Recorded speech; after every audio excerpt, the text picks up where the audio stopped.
Fox Soccer Channel, the Big Ten Network, Speed, Fuel TV, FSN, and Fox Sports, the greatest collection of sports networks in the world. We are Fox Sports! It's a Cy Young Saturday on Fox's Game of the Week. We're in sunny SoCal for an NL West showdown. The first place Giants and reigning NL Cy Young winner Tim Lincecum look to shut down the Blue Crew. In St. Louis, the Mets send out their ace to face three-time league MVP Albert Pujols and the Cardinals. Can Johan Santana cool off the machine? And in Cleveland, Jake Peavy's on the mound for Ozzy's White Sox against Grady Sizemore and the Tribe. So get ready to watch some of baseball's brightest stars, because Fox Saturday Baseball starts right now. Welcome to the Lowe's pregame show on Fox. Lowe's, let's build something together. The Giants and Dodgers was a rivalry built at the Polo Grounds in Ebbets Field, but the intensity heated up under the sunny California skies. We are coming your way today from Chavez Ravine, where Tim Lincecum is ready to add to the atmosphere. The two-time NL Cy Young Award winner's coming off his 20th career double-digit strikeout game, and he's going to face one of baseball's budding superstars, Matt Kemp, who has homered in 4 straight. And with that, hi everybody. We welcome you once again to Fox Saturday Baseball. It is all presented to you by Lowe's. Now in just a few minutes, some of you are going to stay right here at Dodger Stadium to see if Tim Lincecum can improve to 3-0 on the year. But the Freak isn't the only award winner we have on our airwaves. In St. Louis, Johan Santana has 2 Cy Youngs, but Albert Pujols says, I'll raise you a 3rd MVP.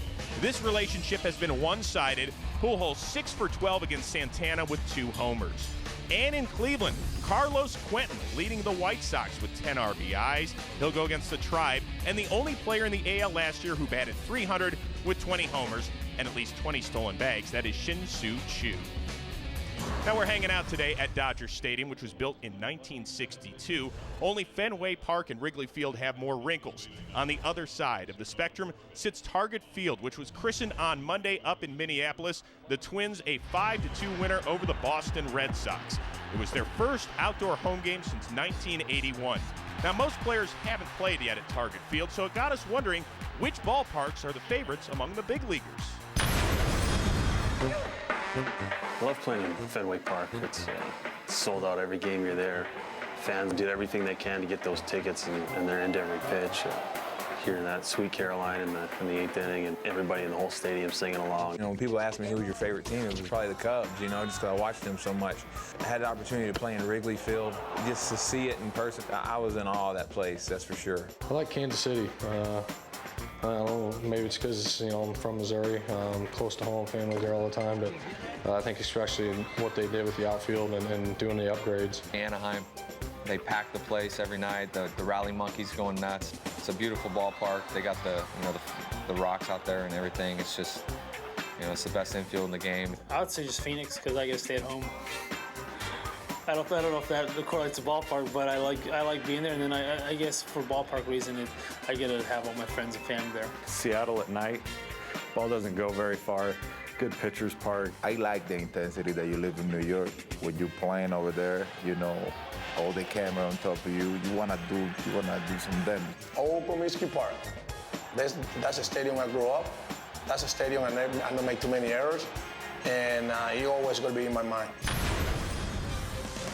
Oh, did you see little skinny Ozzy? We're going to have to get on him about that the next time we see him. Busy afternoon around the Bigs. 8 games going on this afternoon. We'll keep you posted with all the scores, highlights, and more. But coming up, some of you are going to see the Freak, but the Dodgers don't plan on busting out the welcome mat for him. Others get Johan and the Mets taking aim at Albert and the defending NL Central champs. The rest are off to Cleveland. Will Peavy turn it back into the Jake, or will Grady grab center stage? Baseball presented by Lowe's is next. You're watching Major League Baseball on Fox.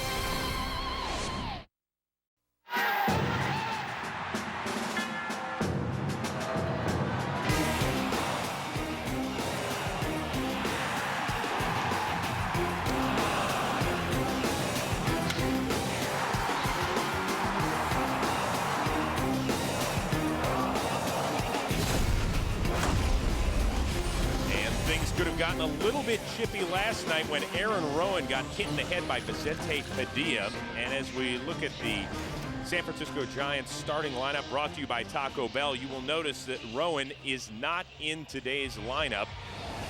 Small fractures in his left cheekbone as he was hit in the helmet, so he has been replaced at the top of the order by Eugenio Velez. He'll be followed by Edgar Renteria, the switch hitter Pablo Sandoval, and then the two new guys, Eric Karros, Aubrey Huff and Mark DeRosa. Both professional hitters. I think they are a great addition to this lineup, a free-swinging lineup last year. They bring professional at-bats to this ball club. And they're going to face 26-year-old right-handed knuckleballer Charlie Hager, making just his 6th career big league start. His last start was actually sensational down in Florida, struck out a career-high 12 that game.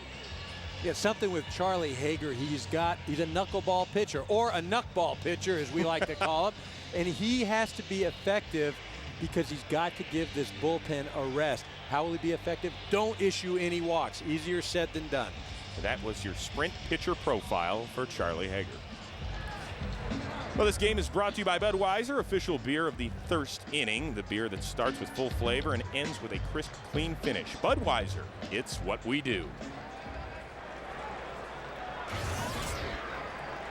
Eugenio Velez starting in center field once again for the injured Aaron Rowan. Hit his 2nd homer of the year last night. And he looks at one outside.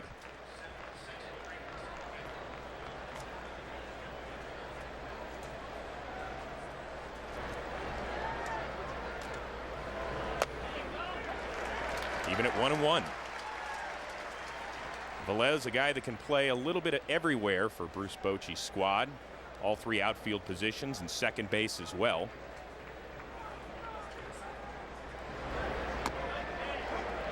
Touches the outside corner. Well, 2 knuckleballs, 1 fastball so far. Velez not offered it anything. You know, and as a hitter, you want to get up there, especially that first time, just kind of see what the ball is doing as far as how much movement from a knuckleball. That went a little bit high to even the count at 2-2. Dale Scott calling the balls and strikes.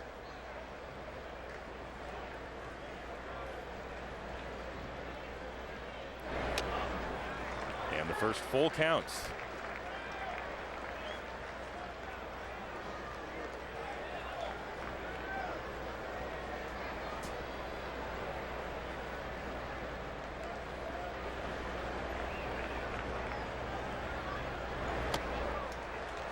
Just like you mentioned, Eric Karros, avoid the walks, and there is walk number 1.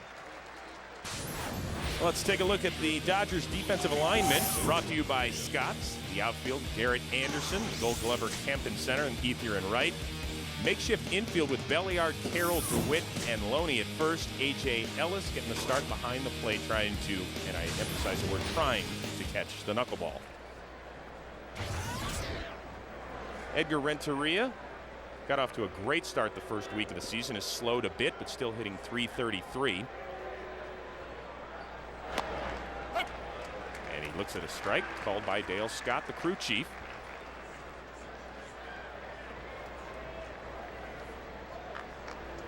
Jerry Meals at first base. Mark Wagner at second. Dan Iasonia working third.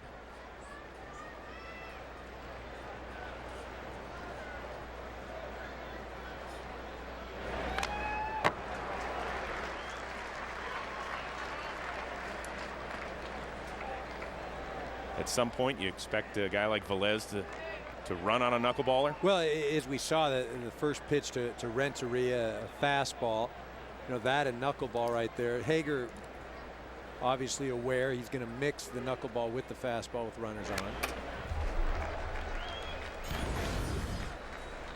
You know, ideally the knuckleball, you don't want it to have any rotation. You see right there, not a lot of rotation. You'll get some movement. You know, today not a very windy day as compared to Charlie Hager's last start in Florida, where he had 12 strikeouts in 6 innings. When it's not as windy, you won't get as much movement. The 0-2. Ball hammered to third and under the glove of Belliard. The Dodgers defense 10 errors coming into this game, tied for the second most in the National League. They're going to rule that one, however, a hit. Well, and maybe it's not an error, but that's a play at the big league level you expect the player to make. As you mentioned, the defense has not been as solid as it was last year. Belliard just ranging to his left, just past him. And in the day game, it's also tough for the infielders to pick the ball up off the bat because of the crowd. And in steps the Giants' best hitter, Pablo Sandoval, who on the first pitch hits one foul. And when I talk about the crowd, usually light shirts, white shirts, the ball can get lost. And when day games, you've got a glare. I mean, I remember watching Ozzie Smith, the great Hall of Fame shortstop for the Cardinals, actually break the wrong way on a ground ball. He broke to his left, it was to his right. So it happens to the best of them.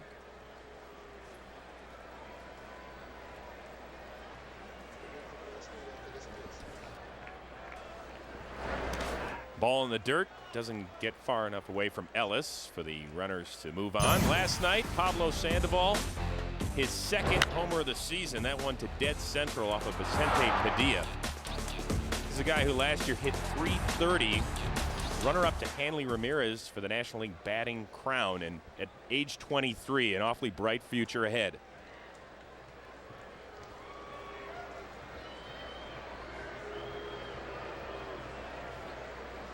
Hager in a jam in the first. Sandoval wanted to pull the trigger but didn't. And a 69-mile-an-hour knuckleball. Hager told me he has several different speeds that he likes to use with the knuckleball.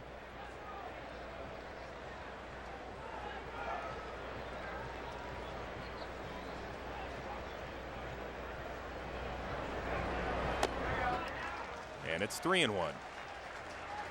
You know, early on right now, just observing Hager, not a lot of movement on the knuckleball. There have been a few that have been up high, but we haven't seen the kind of movement like we saw in his last start against the Florida Marlins.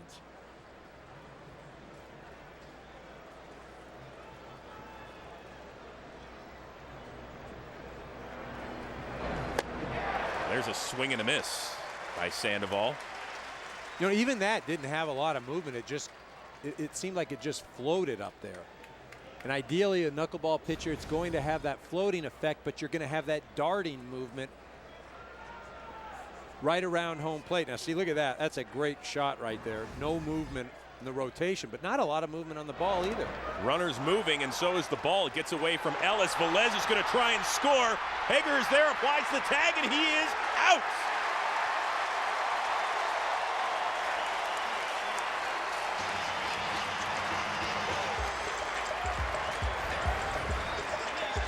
Well, a good hustling play, not really ideal to try to score right there when you've got a pitcher in trouble. A great slide. It almost looks as if he gets his right hand in there before Charlie Hager tags him on the backside. And the ball absolutely beat Velez to home plate. But I think with his slide on the other side of the plate, look at it, I think he gets that right hand in there before Hager tags him right above the back of the kneecap. Well, in steps Aubrey Huff with runners at the corners, and one more look at the play at the plate.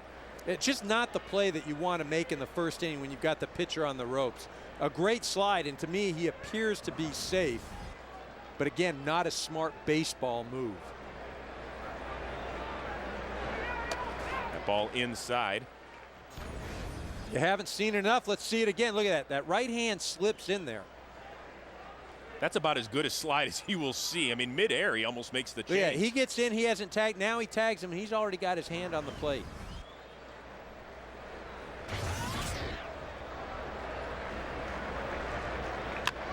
Aubrey Huff lifts one to shallow right. In comes Ethier. Renteria tagging at third and then stopping about 30 feet down the line, and a good solid throw by Ethier.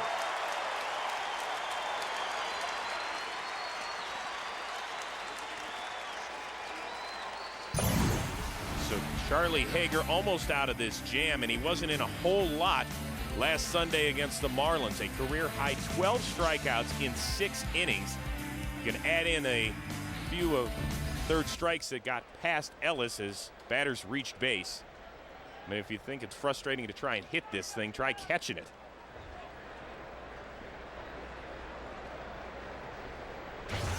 So with 2 down, runners at the corners, one of the new Giants, Mark DeRosa, stepping in, hitting .235. Looks at one outside. DeRosa and Huff, the 2 big offseason acquisitions.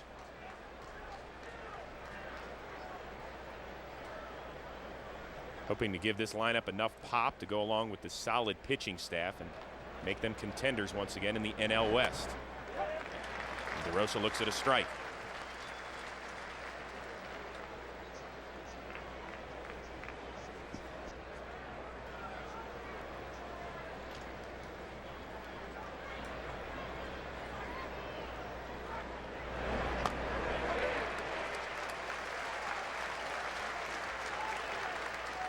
Well, that ball moving a little bit there, and Hager seems to have calmed down a bit. As you mentioned, in quite a jam. Looked like it was going to be a big inning for the Giants, and really one pitch away from getting out of it unscathed. The 23rd pitch of the inning is high and outside as Sandoval takes second without a throw.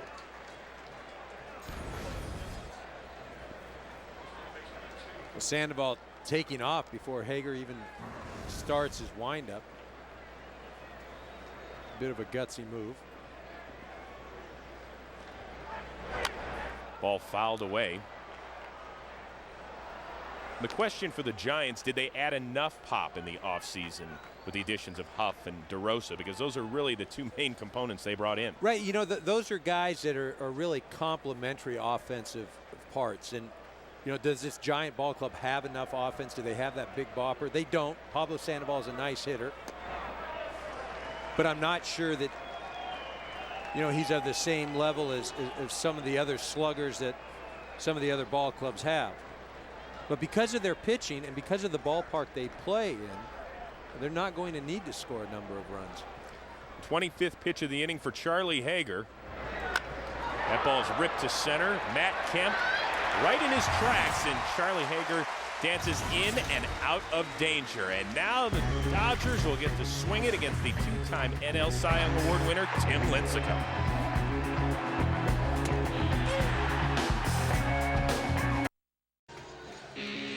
Scoreless moving to the bottom of the first in Los Angeles. Here's today's starting lineup for the Dodgers, brought to you by Taco Bell. Think outside the bun. No Manny, no Martin, no Casey Blake, but plenty of Jamie Carroll batting leadoff, followed by James Loney, Andre Ethier, Matt Kemp having an awfully solid start, batting cleanup. Garrett Anderson in left, Ronnie Belliard at third, Blake DeWitt at second, A.J. Ellis behind the plate, and Charlie Hager finishing out the lineup. They'll face the 2-time Cy Young Award winner Tim Lincecum, looking to move to 3-0 on the season. He will face Jamie Carroll to start things off. He looks at ball 1 low. Lincecum outstanding in his win Sunday against the Braves. 7 innings pitched, 10 strikeouts, only 1 walk. It's the only one he's allowed all year. That ball a little bit inside.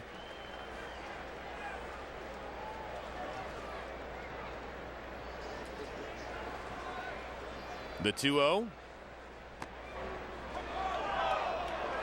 And here now the Sprint pitcher profile on Tim Lincecum. Well, great competitor. Joe Torre, the manager of the Dodgers, mentioned an inner arrogance, and that's he knows he's that good. He won't beat himself. And he doesn't get flustered on the mound. He'll give up a run here and there. He'll get back. And look, this guy, 160 pounds. You look at him and you say there's no way physically that this guy is going to be able to do it. But he reminds me a bit of the old Pedro Martinez. Small in stature, but as big as anybody out on the hill.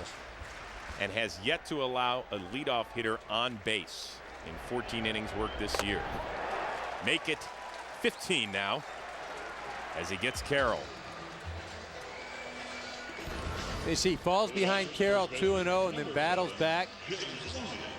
This off speed down the middle here, and then boom. I mean, and look, a bit of an awkward motion here. Watch the follow through here. Look at that leg coming up, and boom. James Loney stepping into the box, 327 without a homer and 5 runs batted in. Oh, looks at a ball. You know, this is a guy for the Dodgers. You know, he hasn't really got going yet. He's swinging the bat pretty well the last couple of games, but you know, he has yet to turn the corner like an Ethier or Kemp. And this guy can flat out hit. Reminds me a lot of one of our colleagues, Mark Grace. A guy that's going to give you a good at bat, can hit for average, drive in runs, slick fielder. There's a ball hit on the ground to Juan Uribe. And there's 2 down. Here's the Giants defense brought to you by Scott's. Once again, no Aaron Rowan after getting hit by a pitch in the face last night. Eugenio Velez gets the start. Sandoval, Renteria, 2-time Gold Glover at short, Uribe and Huff, and Benji Molina behind the dish, also a 2-time Gold Glove Award winner. Well, they have guys that can catch the ball. The problem, though, not a lot of team speed out there, so you're not going to get to a lot of balls that you would hope that your defense can make. Well, they couldn't get to 2 of the balls hit off the bat of Andre Ethier last night because they left the yard, including his first career grand slam. He looks at ball 1.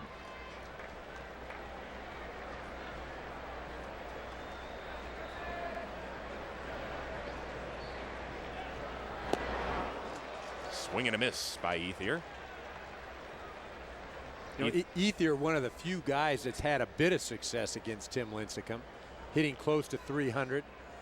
You know, but you look up and down the Dodger lineup today, and you know, not a lot of guys hit him very well. Well, you talk about that homer he hit off of Lincecum last year. It was a critical game, late September. The Giants still in that wild card chase. It was just a lost weekend for Bruce Bochy's boys, in part because of the performance of Andre Ethier. That was a day where Lincecum got touched up for 5 runs in 4 innings. Hey, don't see that very often. And this is a guy that if you score 4 runs for him, he's never lost in the big leagues. And there's something you haven't seen but twice this season. Batter getting a free pass. Well, there's nothing wrong with that. If you look at the Dodger lineup today, you're Tim Lincecum. You can't let Andre Ethier or Matt Kemp beat you. Fell behind a 3-1 count. Hey, look, you don't want to just lay one in there for Ethier as hot as he's been. Go ahead, walk him, start over with Kemp. Well, Matt Kemp home runs in 4 straight games.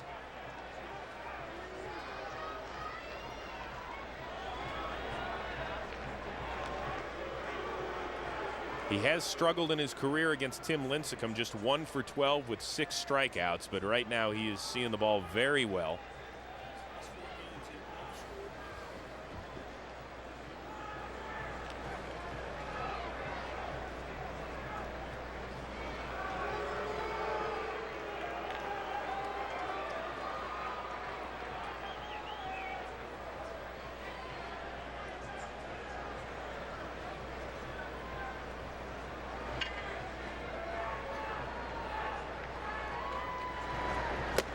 Big swing and a miss there.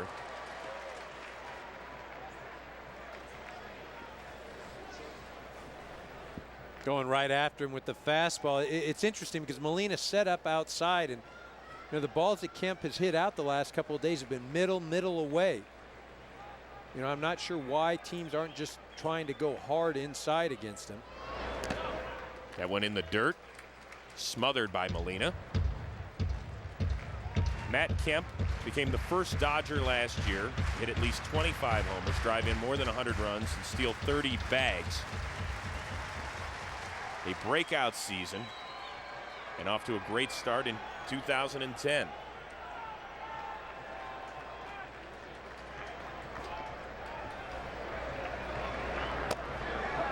That one catches the corner for strike 2.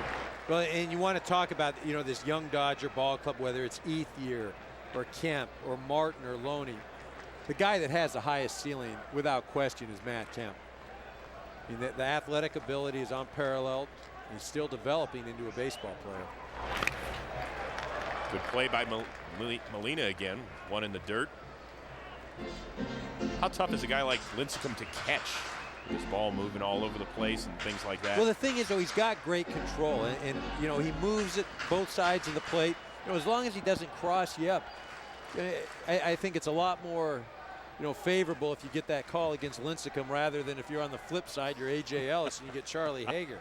It's almost like, geez, not really sure I want to play today.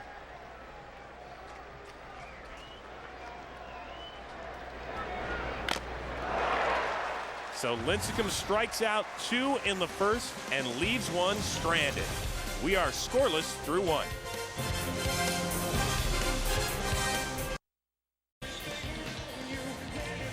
Another sun-splashed afternoon in Chavez Ravine. Giants and Dodgers scoreless as we move to the second. This is a series that dates back to 1900. The Giants, whether it's New York or San Francisco, lead the all-time series, but the Dodgers won 11 of 18 meetings last season. In fact, the Dodgers, that's really where they won the division, was against National League West competition. They went 46-26 against not only the Giants, but the rest of that division. Well, absolutely dominated the division, and look at, they've played Arizona this year, 2-1. Won a game against the Giants last night, 3-1 against the division in the early start. Off to a great start in the early part of this season is the catcher Benji Molina, hitting .440. There were questions as to whether or not they would re-sign him after his contract expired after the '09 season. They brought him back. Looks at a knuckleball a little bit low. They do have one of the bright catching prospects in all of baseball, Buster Posey, who had a very solid spring but was sent down to kind of work on his game a little bit. Well, I mean, again, you can be the best minor league player ever, but if there's not an opening at the big league level, you know, wear it. You're going back to the minor leagues. And the reality is, Molina calls a great game, and the pitching staff, which is so vital to this Giant ball club, is very comfortable throwing to Benji Molina. And he looks at a strike. Getting a good look at Barry Zito. He'll go against Clayton Kershaw tomorrow in the series finale. It's 3-1. Hager had a very rocky start to this game. Didn't retire one of the first 3 batters he faced, but did tag Velez out at the plate. And so kept goose eggs on the scoreboard, but he is struggling with that knuckler. The ball ripped to center. Giants have another hit.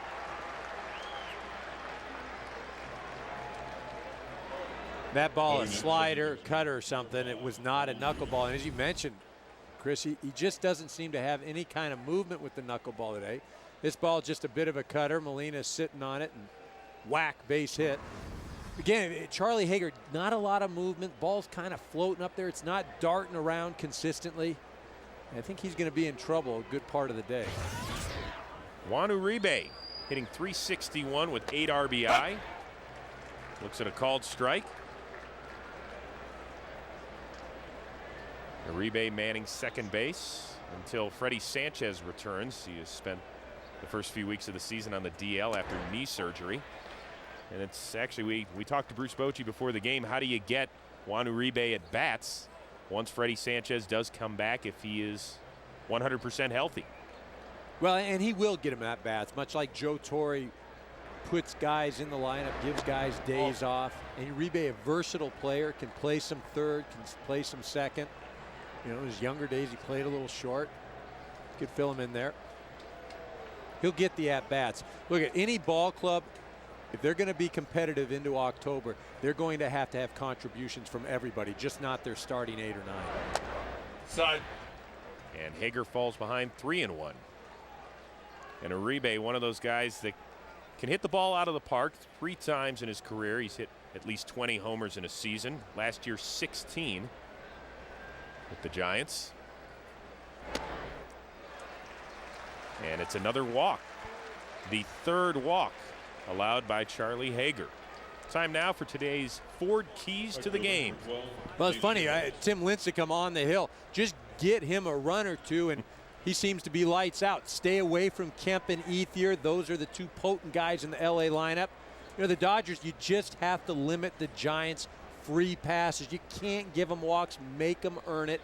Look, the Dodger offense today, they're going to have to manufacture runs. Don't count on putting up an 8 or 10 spot. against Tim Lincecum. Second straight inning, Hager is in trouble. Now he faces Nate Scherholtz, hitting .286 on the season. Getting the start out in right. Lost the right field job to John Bowker in spring training.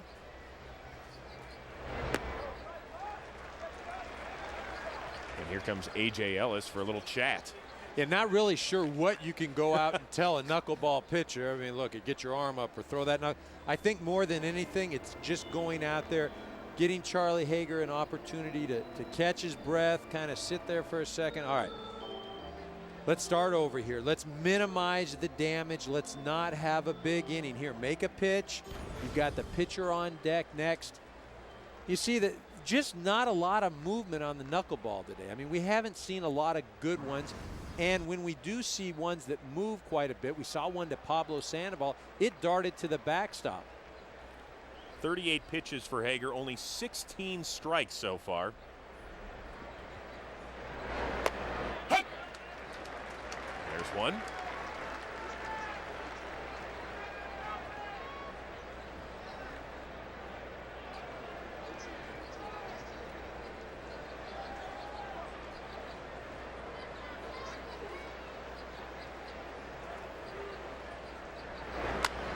Ball slapped foul.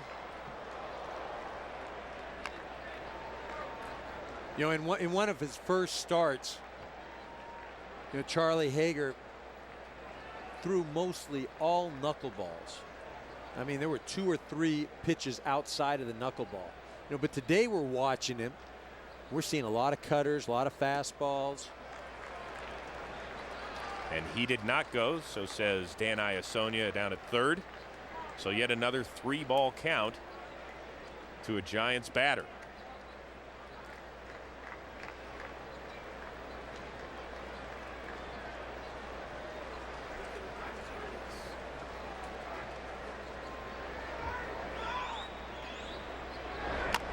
Ball tapped back to Hager. He goes to second, low throw, scooped up by Carroll, and he does not get Scherholtz, who is fleet of foot. So a poor throw by Hager may have cost him a double play. Well, Charlie Hager still going to the knuckleball here. Gets it, turns and throws, doesn't lead Jamie Carroll, which probably cost them the opportunity of turning the double play. Jamie Carroll doing a nice job, though, of catching it, making sure of one out. A lot of guys will anticipate a good throw, already be moving towards first, but you've got to catch that ball first and get the out before you try and get that double play. So now Tim Lincecum looks at a called strike. Lincecum 0 for 3 this season, a lifetime 137 hitter with 8 RBI. Belliard in at third.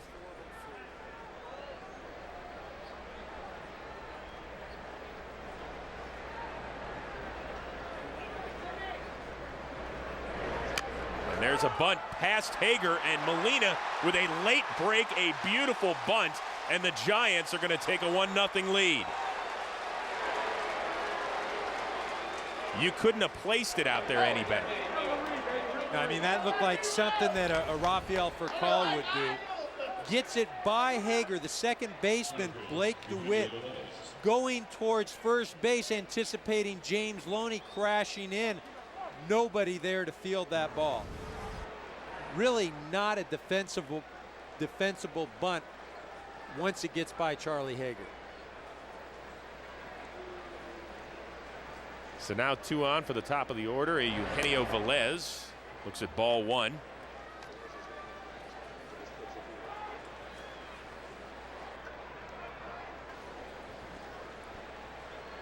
Velez walked, but was thrown out at the plate as he tried to score from second on a ball that got past A.J. Ellis.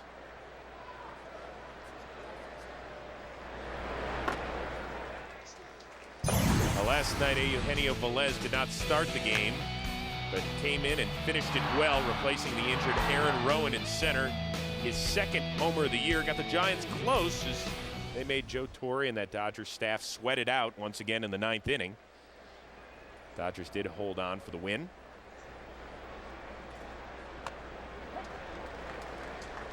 When you talk about it, his second homer of the season.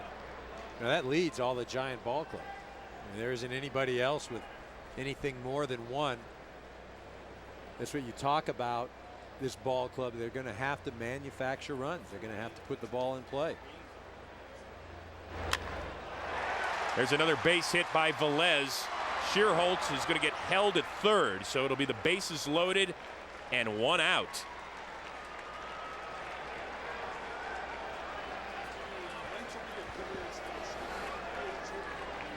Shortstop, number 16, Edgar Renteria.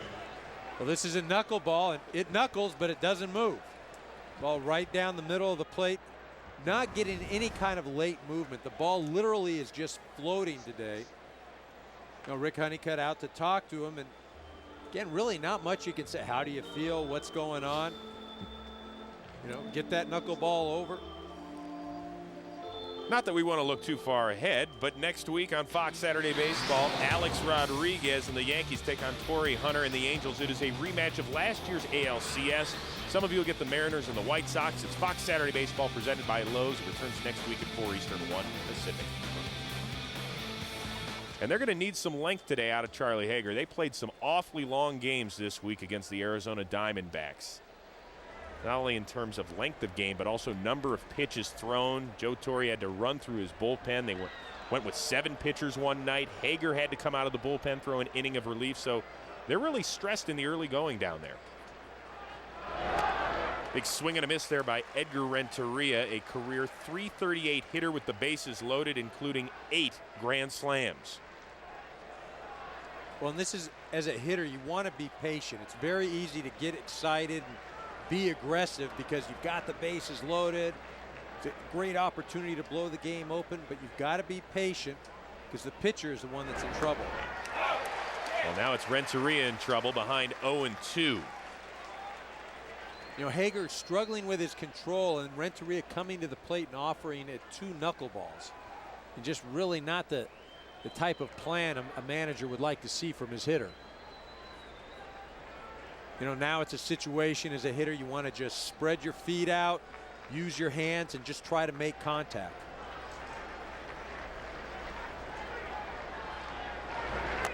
Something Renteria does not do. A huge strikeout for Charlie Hager.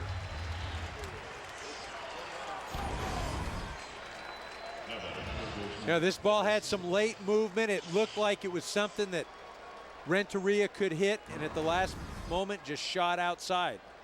And one of the better knuckleballs. 2 down now for Pablo Sandoval. He's a great hitter in just about any situation you put him in. He walked back in the first. That one way inside. Sandoval does a good job just to get out of the way. Now, I mentioned Velez having 2 home runs. Sandoval also has 2 home runs for this Giant ball club. But still not a lot of power. You know, and here you're not looking for the big hit. You're just looking for a base hit. Fouled away, even at 1-1. Sandoval's hit safely in 9 of the 10 games so far.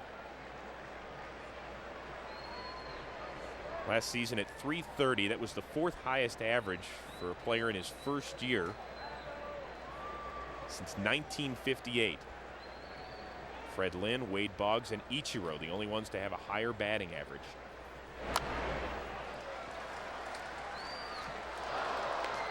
Sandoval, a switch hitter, and you know, a lot of switch hitters that face knuckleball pitchers will stay on the right-hand side. Chipper Jones, a switch hitter, will hit from the right side. Bobby Bonilla, player that played in the 90s, a switch hitter, would hit from the right side. They felt like they would see the ball better. Ball slapped foul. You know, and that's the thing with a knuckleball, you want to be able to pick the ball up as early as possible. Then it's almost as if you want to catch it with your bat. And you don't want to go out and get it. You do that, the thing darts out of the way, you got trouble.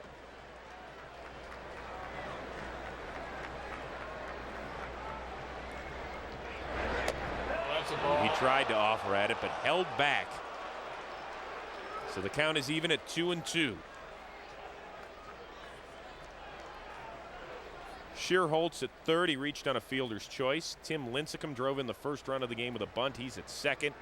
And Velez at first. And now Pablo Sandoval looking at a full count, so the runners will be moving with 2 down.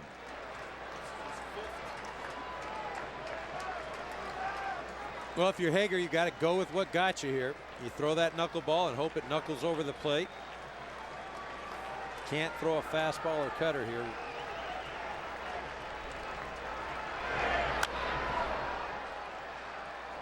It is the 5th full count for Charlie Hager through an inning and 2/3. A lot of people are wondering, well, can a knuckleballer, because there's not so much stress on his arm, can't he just throw 130 pitches every time he wants to? Well, he can if his manager will leave him out there. And I think in this situation, Hager's going to get innings today. Doesn't matter what the pitch count is. Swing and a miss, so Hager, even though he gives up a run, gets out of another jam for the 2nd straight inning. RBI for Lincecum.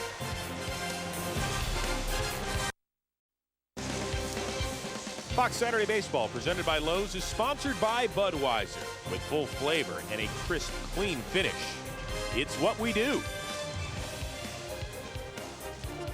Giants lead at 1-0 thanks to a bunt by Tim Lincecum, but it could have been a whole lot worse for Charlie Hager and the Dodgers. Bases loaded, 1 out. He strikes out Renteria and Sandoval.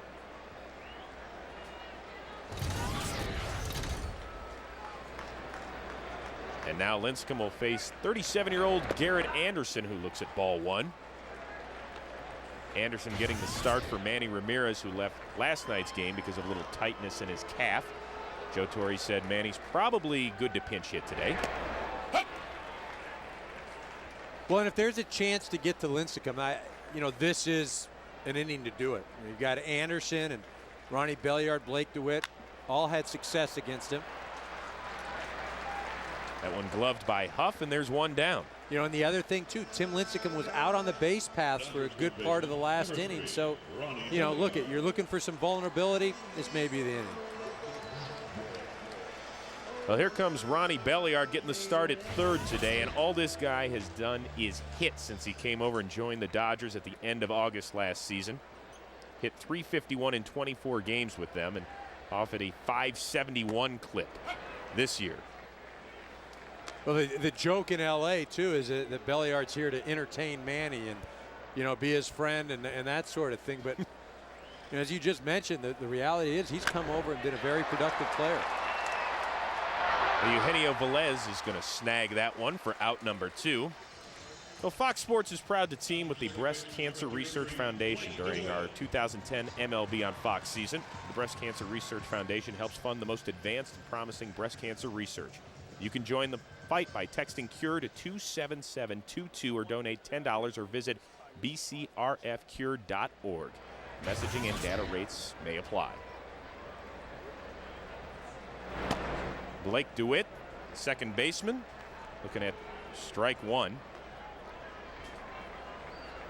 DeWitt, a guy that's tried to win that second base job the last few years.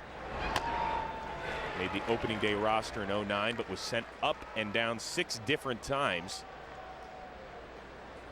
Started at third base last year. Was the opening day third baseman, and Casey Blake came over and got the ball, signed to a multi-year deal, moved DeWitt over to second base.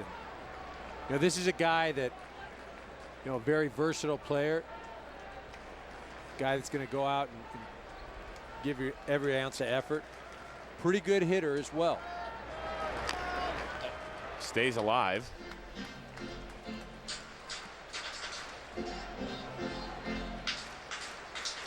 DeWitt with moderate success against Tim Lincecum, albeit a very small sample. He is 3 for 6 with a double. The 1-2. What is your approach against a guy like Tim Lincecum when you're up there?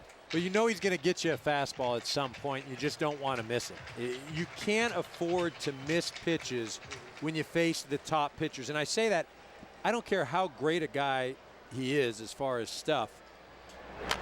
In a number of at-bats during a game, you're going to get an opportunity. And a 1-2-3 inning for Tim Lincecum. We will return to Los Angeles after a word from your local Fox station. You're watching Major League Baseball on Fox. Welcome back to Fox Saturday Baseball, presented by Lowe's. Let's build something together. A couple of great managers in this one going at it as the Giants lead the Dodgers 1-0. Joe Torre now in his 29th year on a big league bench. Third season out here in Los Angeles. He'll turn 70 years old in July. Aubrey Huff looks at another ball.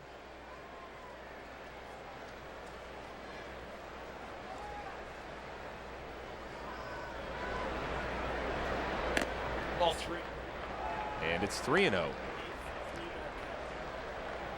8th 3-ball count for Charlie Hager.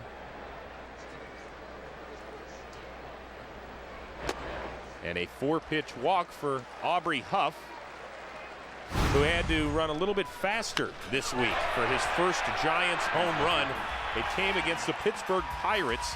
He became the first Giant to make his first home run as a member of that team inside the Parker since 1996. That's when Dax Jones did it. Dax. Yes. Hope you didn't draft him in the fantasy league. That was his only big league home run. You know, Huff joked because of the dimensions up there in San Francisco that he has 3 home runs already this year because 2 others would have definitely gone out in almost every other ballpark. Well, not a favorable place to hit, but again, that ball club built around pitching. Favors the pitchers.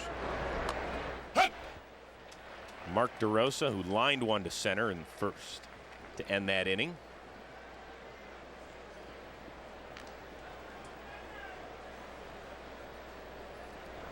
Charlie Hager has already issued as many walks today, 4, as he did in 6 innings of work back on Sunday in Florida.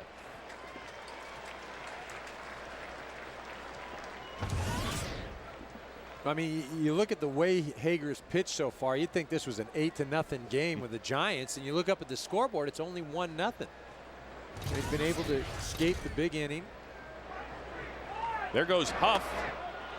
The throw to second is into center field, and Huff is going to huff and puff his way to third. And he is in there safely. I think Aubrey Huff has had enough of this running stuff the first few weeks of the season with San Francisco. Well, speed not a big part of his game, but you see him looking in, you almost wonder if some sort of contact play, but he gets a good jump, and Matt Kemp a little late getting out there. And look, A.J. Ellis is going to have his work cut out for him behind the plate. Gets charged with an error. You've got to worry about catching the ball, guy running.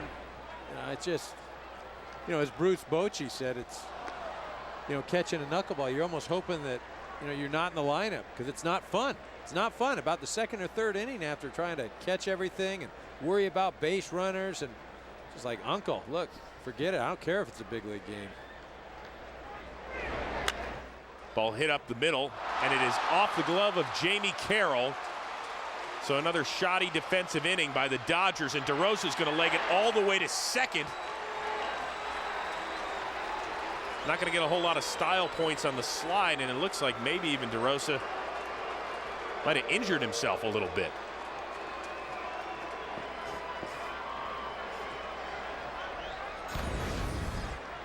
Well, here it looks like Jamie Carroll takes his eye off of the ball. When I say that, he's looking at the runner at third before he catches the ball.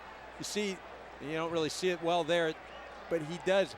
He was making sure or looking to see what Aubrey Huff was doing at third base. Again, before you do anything, you've got to grab the ball. Benji Molina singled and scored the first run of the game. And I suppose if you're going to get hit, this is the day to have that happen.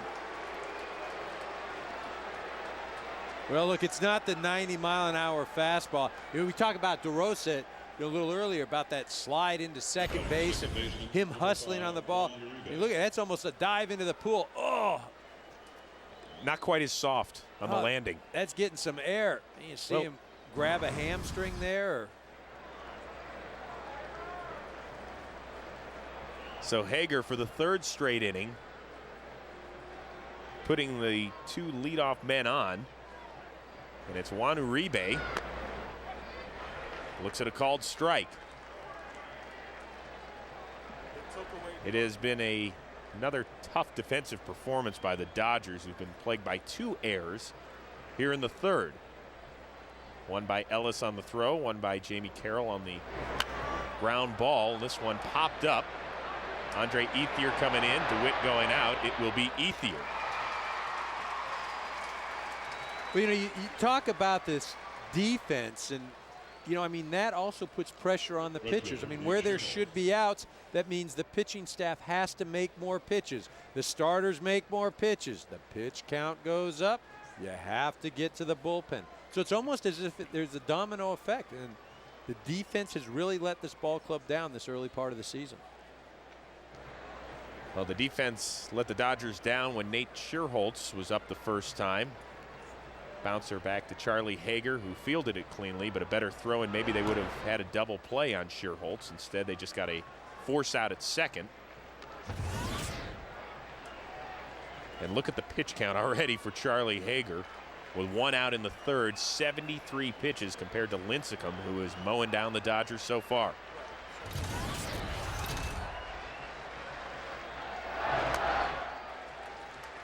There's a called strike by Dale Scott.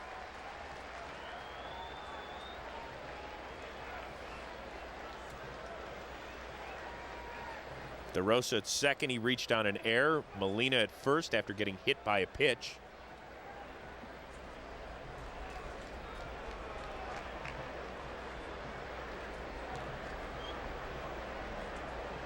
Hager originally drafted by the Chicago White Sox in 1999, the 25th round. Finally made it to the big leagues in 2006. There's a base hit. DeRosa's going to be held at third. Good throw by Ethier. So yet again, stop me if you've heard this before, but the Giants have the bases loaded against Charlie Hager. Scherholtz gets a hold of a knuckleball. Again, more of just floating up there. Doesn't have that darting action. Gets it to right field. Ethier gets it in. Bases loaded, as you mentioned. But the Giants have been unable to issue that knockout blow. I mean, Hager's danced his way around this. You know, if you were to say 4 walks, a hit by pitch, 5 hits, you've only given up 2 runs, you'd say, how the heck is that happening? But it's happening today. Well, Tim Lincecum, the 2-time Cy Young Award winner, last at bat, got the Giants on the board with this beautiful bunt that got past Hager.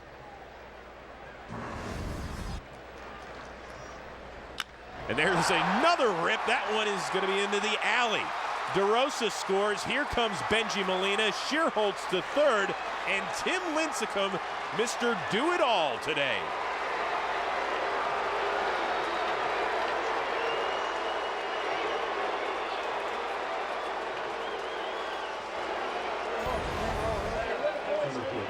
Lincecum twice has got fastballs to hit. The other time he was able to get a bunt down. This time he drives the ball in the alley. You know, he's been fortunate. It's almost as if Hager's thinking, well, he's not going to swing the bat. I'll just get ahead, throw some balls over the plate, not worry about the knuckleball. But Lincecum's got him twice. Mark DeRosa checking in with the Giants training staff after that awkward slide.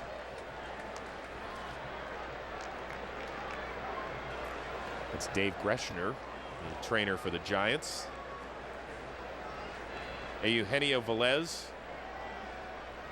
with a single and a walk. Ball popped foul and out of play.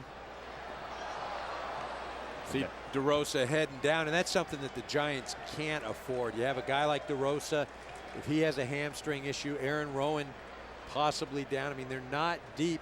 And these guys are professional players, guys with experience. And they just traded an outfielder, Fred Lewis, yesterday to Toronto. He was rehabbing an injury down in Fresno. And so they don't have him to call up.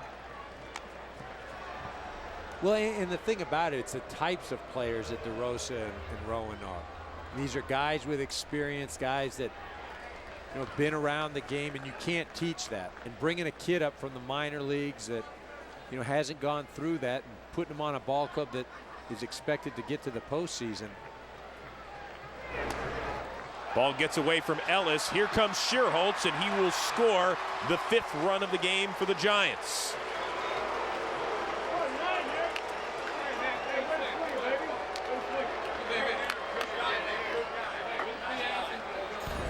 Well, and this was another thing that Bruce Bochy, the manager of the Giants, was talking about when catching a knuckle. I mean, there's just no upside. So you miss it, and then you get the home fans booing, going, oh, oh, oh. It's just not a fun day to catch. A 4-run third. Runner on second for Velez. Carlos Monasterios is getting loose in the Dodger bullpen. There's a good look at Aaron Rowan. Once again hit last night in the helmet by a Vicente Padilla pitch. Small facial fractures. He's being reevaluated today. This ball popped up, and DeWitt is going to snag it for out number 2. Now, if you didn't see it, here's what happened with Aaron Rowan last night in the 5th. Shortstop, Edgar Renteria. Slight concussion, if there is such a thing, and minor facial fractures for Aaron Rowan. And we remember what happened with him with the Phillies a few years ago as he crashed into the fence, and Bruce Bochy told us the injury's kind of in the same area where he got that bloody mess. No, but he was also telling us that Aaron Rowan wants to be in the lineup tomorrow. I mean, he's ready to play, and not sure yet what they are going to do with him. But knowing his mentality, he wants to be out there. Swing and a miss for Edgar Renteria, who is 1 for 2. He struck out with the bases loaded back in the 2nd.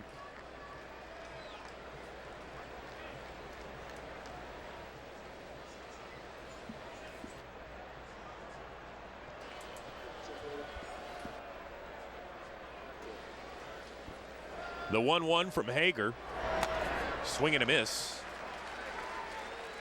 You can see Edgar Renteria almost talking to himself right now. This is a guy that's got almost 2,200 career base hits and still a little befuddled.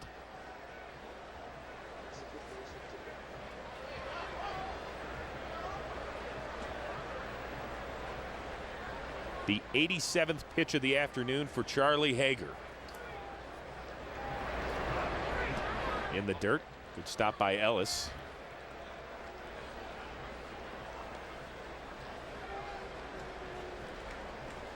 Hager had spent a few years in the White Sox organization, and then after 2002 quit altogether. Went on to play golf at Madonna University in Michigan before resuming his baseball career. And here continuing to struggle with his command. He went 3 years between victories, picking up his first one with the White Sox in 2006, and then his second big league win last year with the Dodgers. And he has figured out Edgar Renteria, but the rest of them, including Tim Lincecum, part of the 4 spot here in the 3rd. Giants lead it 5-0.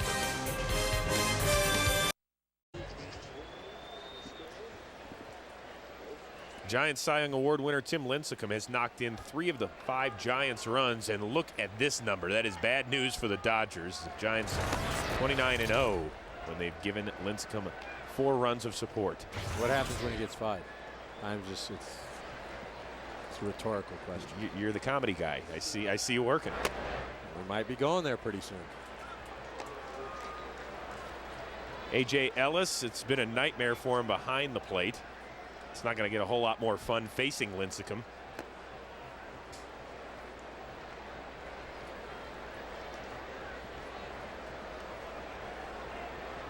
Lincecum 42-17 in his career. The ERA under 2.9, and gets this one popped up on the infield. Juan Uribe really battling the sun there and squeezes it. Well, here's the other back-to-back Cy Young Award winners in the National League. Sandy Koufax, Greg Maddux did it 4 times. First time with the Cubs, the last 3 with the Braves. And then Randy Johnson out in Arizona. They just handed him the plaque before the season even started. And now the last 2 for Tim Lincecum. Oddly enough, though, he did not finish with the most first-place votes last year. That went to Adam Wainwright, who finished 3rd behind Chris Carpenter and Lincecum. So Charlie Hager, who has struggled so far out on the mound, is getting a chance to hit. A little surprising for you? No, you've got to have the guy get out there and eat up innings today. You don't want to get into the bullpen this early in the game because it impacts what you can do tomorrow. And that's the thing about baseball. You can't always manage for that particular game. I mean, sometimes you're making moves, you know, for tomorrow's game 2 days out. And that's what Joe Torre's doing right now.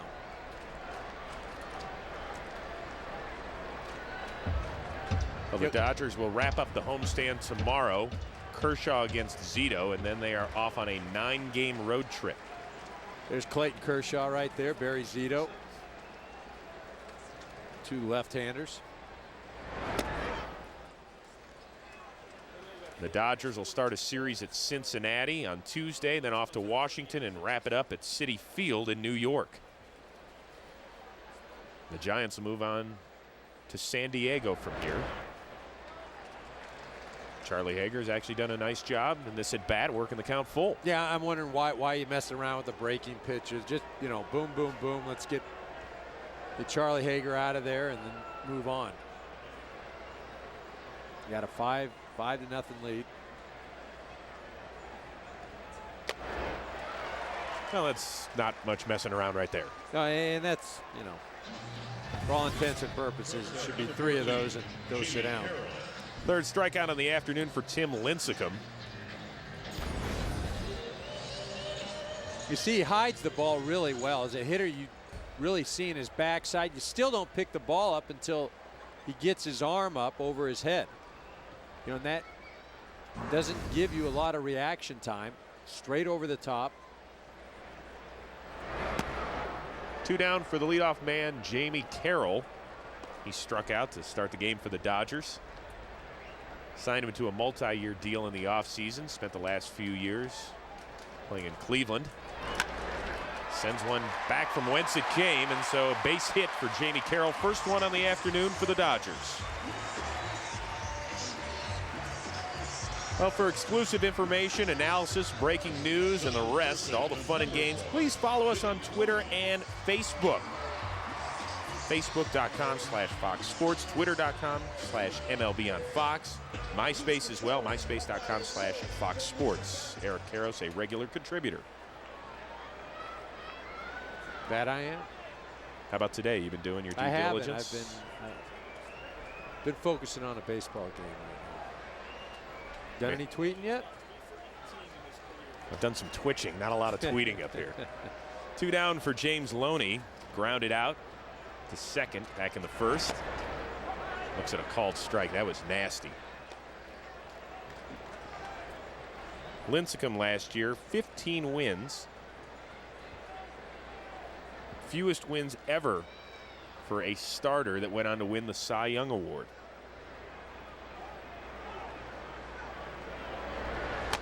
And he is ahead of the count, 0-2 on Loney. There you can see it. Fewest wins by a Cy Young Award winner. 1 less than Webb and Greinke. Greinke, of course, won it last year. He is off to a sluggish start, getting beat last night up in Minnesota. James Loney makes it back-to-back base hits. So the Dodgers now trying to put something together with 2 down. But James Loney, a hitter up there with a plan, never tries to do too much. Just tries to put the bat on the ball. Here he's got a 2-strike approach. This ball up in the zone. Just shoots it out to left field. You know, and that's the thing we talked about earlier. Very similar to Mark Grace. He's going to put the bat on the ball. He's not afraid to hit with 2 strikes.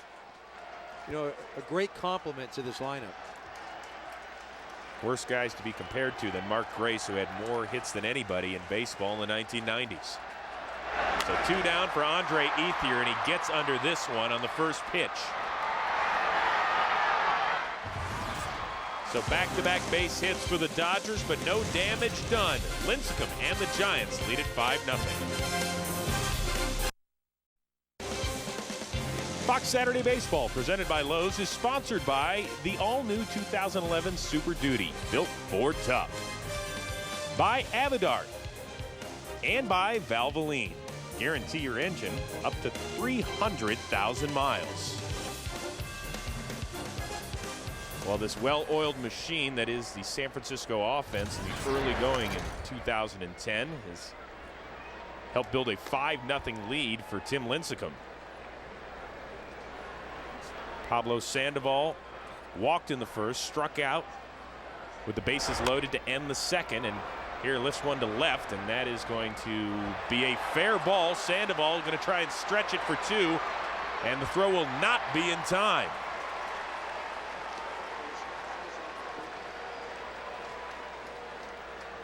First baseman, Aubrey Hall. This knuckleball here just kind of darts in on the hands a little bit. He shoots it the other way and hustling all the way. This ball just fair. Garrett Anderson getting a nice little hop there and getting it in, but Sandoval from the get-go thinking double. 4th double on the season for Sandoval, and 4th straight inning, the Giants have the leadoff man on for Aubrey Huff. Signed a 1-year, $3 million deal in the offseason. Split last year between Baltimore and Detroit.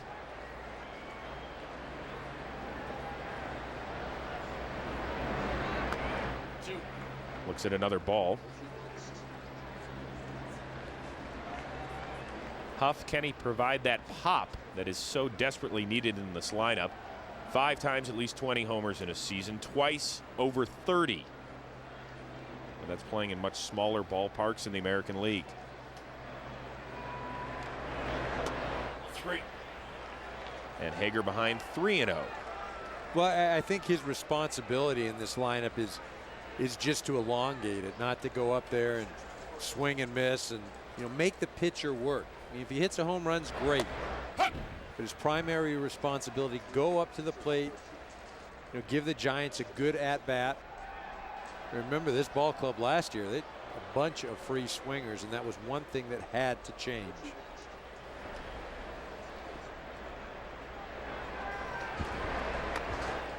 And for the 2nd straight time, Aubrey Huff takes a walk. Well, in between innings, we caught up with Giants manager Bruce Bochy and asked him about, well, not only the pitching of Tim Lincecum. Hey, he's doing quite a job, isn't he, with the bat? Perfect bunt there, and then he got the 1-0 fastball, drove it. He's having a good day so far. Let's keep it up, Timmy.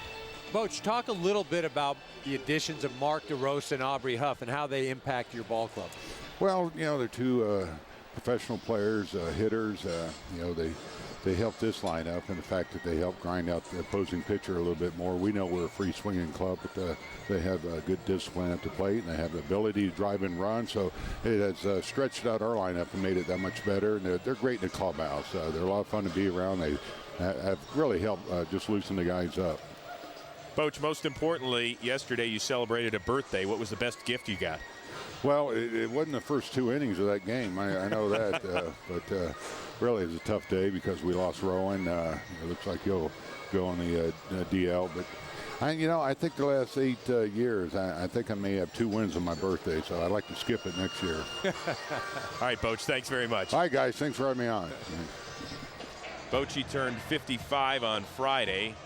His counterpart, Joe Torre, just made a pitching change as Charlie Hager does not make it out of the 4th inning. Carlos Montesterios is now on the mound.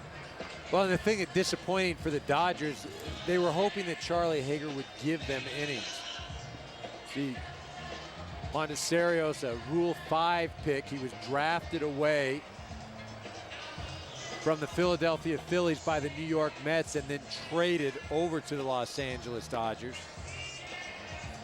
But he's got to give them some innings. He's got to go out there and eat up 2 or 3. Because again, it's not so much about thinking that you can win this ball game. It's about saving that bullpen for tomorrow.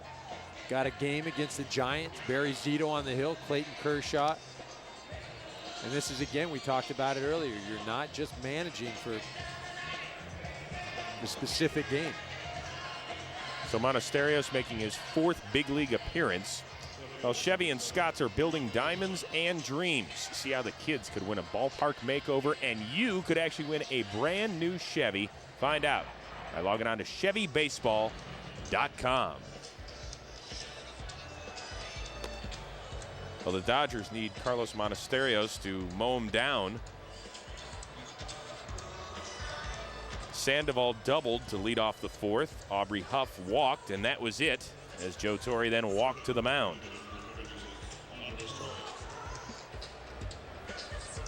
And the Giants are going to have a pinch hitter for Mark DeRosa. It is Andres Torres. DeRosa banged up a little bit in the 3rd inning with an awkward slide into second. Did play the field in the bottom of the frame, but now has been removed.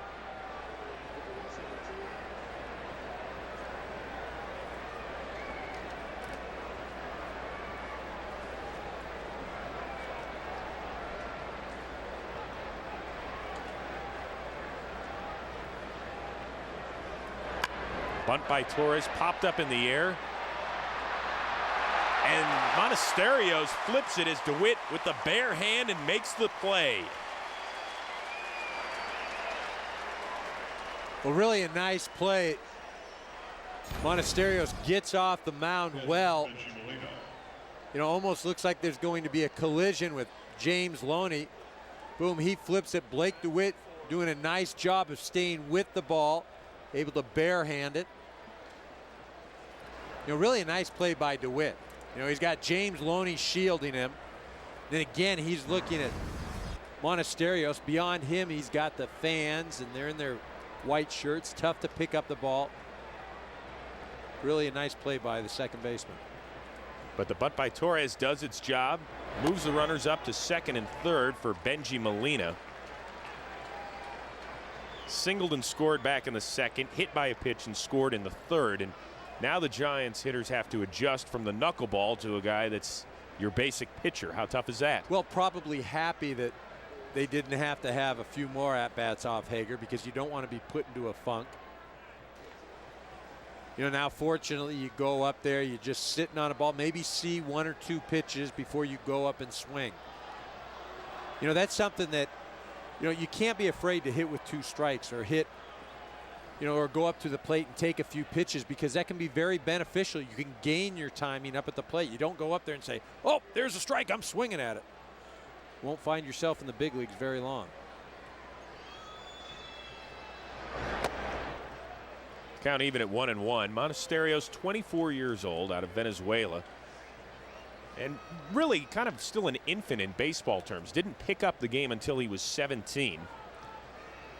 Only pitched 7 1/3 innings above A ball in his career, and now making the leap to the big leagues.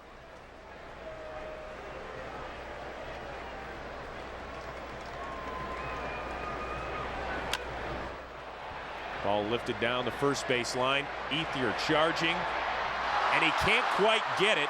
Sandoval scores. Huff moves on over to 3rd.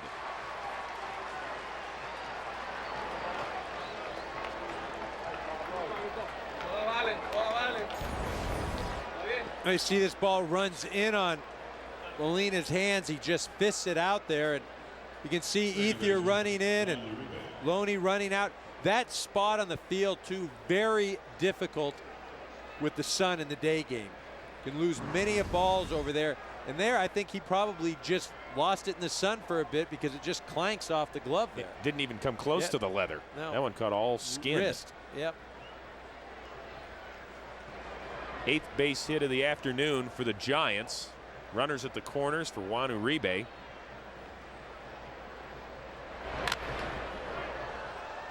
Didn't get cheated there. Uribe walked back in the 2nd. Flew out in the 3rd.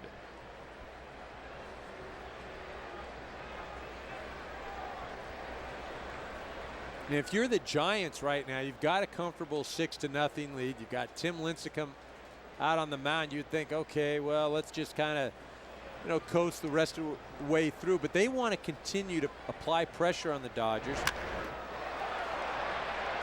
Kemp charging, gloves it, and the Gold Glover has it.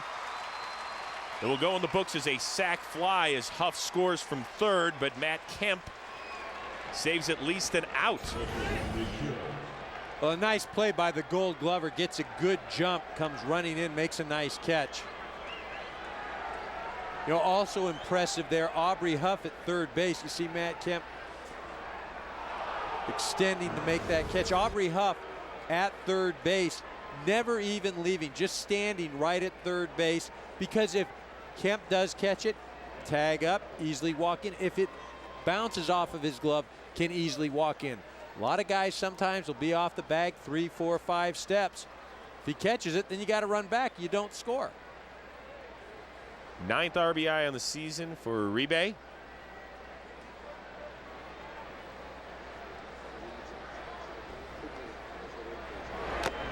Scherholtz a big cut. 1 for 2. Singleton scored back in the third.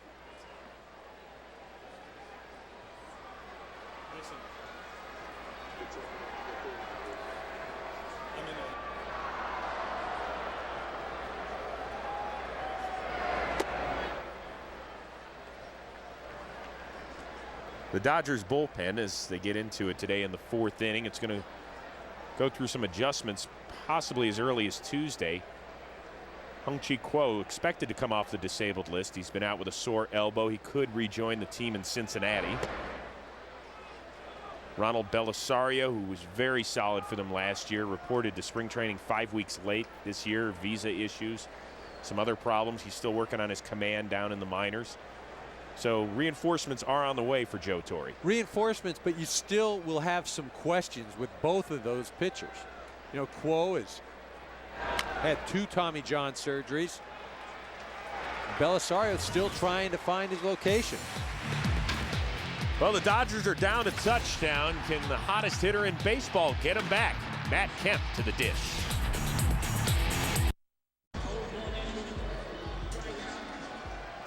Well, not exactly what you want to see if you're a Dodgers fan. Down 7-0 to the 2-time NL Cy Young Award winner Tim Lincecum. Matt Kemp, a big swing and a miss. Kemp struck out to end the first. Eugenio Velez has moved from center to left to replace the injured Mark DeRosa. Andres Torres, who pinch hit at the top of the frame, is now in center.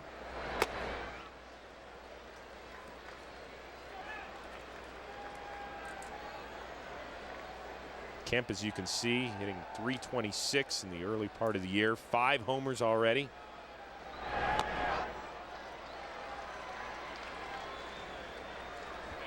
That's a great changeup right there. You see Matt Kemp way out in front. And as I mentioned earlier, with a guy like Lincecum, you figure you may have 3 or 4 at-bats. You'll probably get in all those at-bats 3 pitches to hit. And Kemp goes down quietly for the 2nd time. In between half innings, we caught up with Dodgers skipper Joe Torre, who said Charlie Hager just didn't have it today.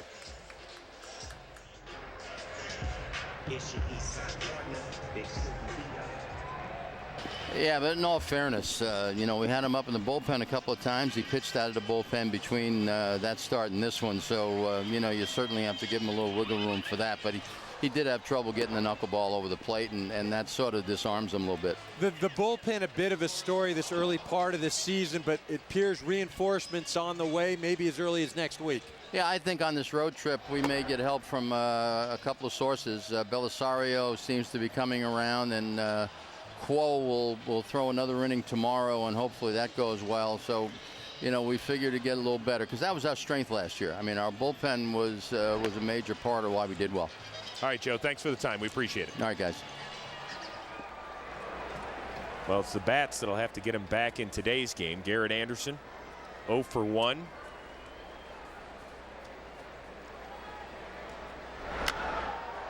Ball pop foul. Sandoval giving chase. And it reaches the Dodgers dugout. I always find that funny. You look at that Dodger dugout right there. Not one guy gets up to help or direct or anything like that. Everybody just sitting, and that's always the case when you're a player on the field and you run to the opponent's side or to their dugout. You think you're going to make a play. The one thing you can guarantee, you're not going to get any help not from in this the opposing rivalry. team. Ball popped back foul and out of play. Not one guy, as you played all those years at first base here in Dodger Stadium in that visiting dugout. Not one guy helped you out. A former teammate. Nah, nobody. I'm telling you, that was just the way things were. I mean, I remember playing in the Astrodome. Guy ran, Caminiti ran in the dugout and ran down the line, and our guys moved out of the way, made the catch. Tommy had about a heart attack. Like, you got to be kidding me. You got to be taking him out. Back-to-back strikeouts for Tim Lincecum, 5 on the afternoon. That'll bring up Ronnie Belliard, who lined out to center back in the second.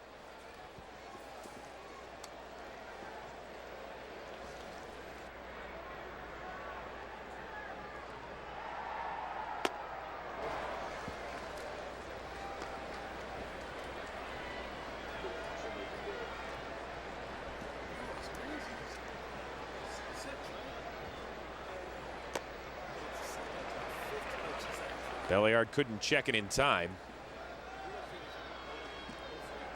Pretty effortless so far for Tim Lincecum. Well, hasn't been in any trouble. Has been staked to a great lead, or I should say staked himself to a great lead. Lincecum with 3 RBIs on the day. About to throw his 60th pitch of the afternoon.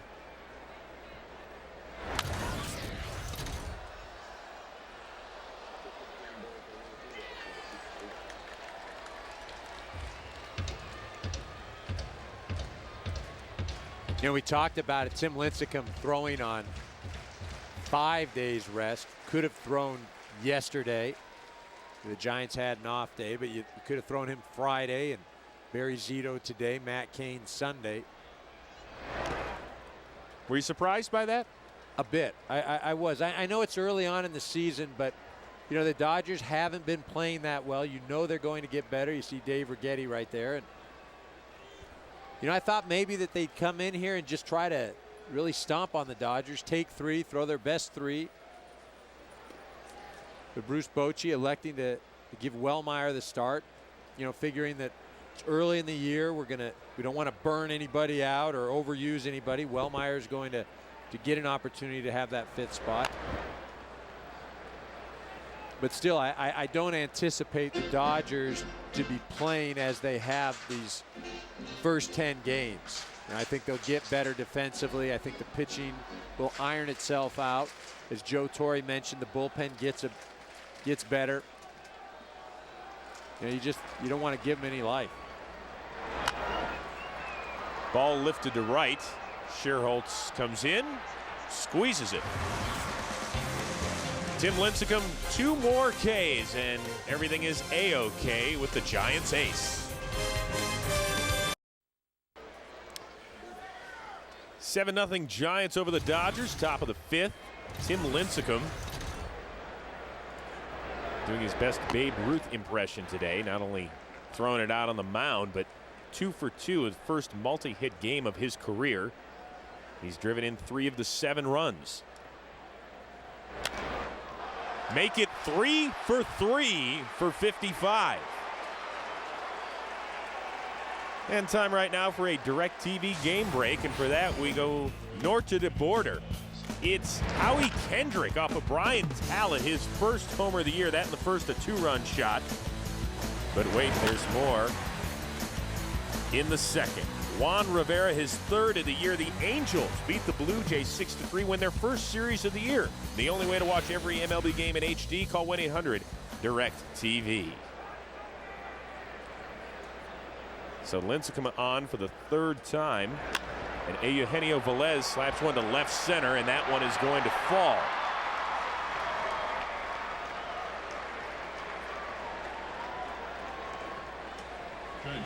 Again, we talked about it. You know, this game doesn't look favorable, obviously, for the Dodgers, down 7-0 and against Lincecum, but still very important to play as if this is a 0-0 ball game. Put the Giants down offensively, because if they start scoring runs, then that's going to force Joe Torre to get somebody up in the bullpen. That bullpen has been depleted. It's been overworked. You don't want to start jeopardizing tomorrow. This is the 5th straight inning the first 2 Giants have reached base. Is that good? Is that good if the first 2 hitters? Well, it is if you're San Francisco, I suppose. That's a good question. That's what we want our analysts asking here at Fox.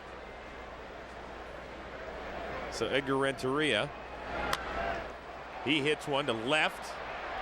Anderson giving chase, and he does not make the catch. So they're going to get a force out at third. They're going to get one at second. Now, how many outs do they have here? It doesn't even look like the umpires know exactly. This one's going to be interesting. Well, it should be at least a double play. The runner Lincecum should be out. Velez should be out. Both on force outs. Renteria should be safe at first.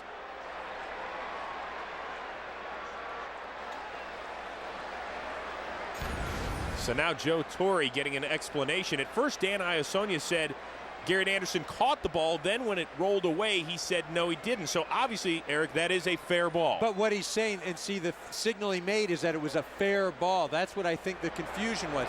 He doesn't make the catch, so he's saying safe there, and then he's calling fair ball. So here, out at third now, throw it, touch second.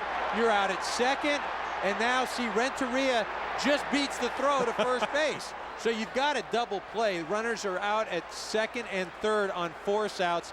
Renteria should be safe at first base. That was almost a triple play, force out at each thing. And, you know, it's that conventional one that you always have, you know? Yes, if you're scoring at home, good luck, because I'm not explaining it. So let's just look one more time. Garrett Anderson giving chase. See what happens right there. He doesn't catch the ball. Iasonia, the third base umpire, is just signaling safe, but it's a fair ball. Now Lincecum out at third base. Velez out at second base. You see, he thinks there's a catch. So I'm going to go back. He's watching Anderson, doesn't watch the umpire there.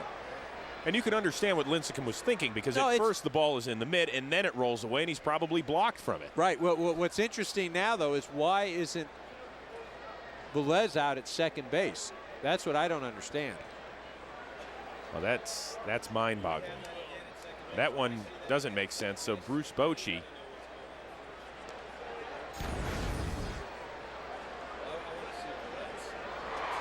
So here's Lincecum.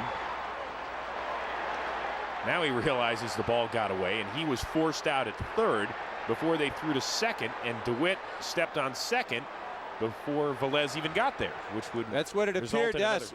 Right there. Now, if they're out. So he should have been out right there. Velez should have been out on the force out. The umpires just missed that call right there. So Bruce Bochy, who came out to get an explanation, actually wins this one, even though it might not be right. So Velez is standing on second. Renteria is on first. And the force was 7-5 if you are scoring. And Sandoval looks at a strike.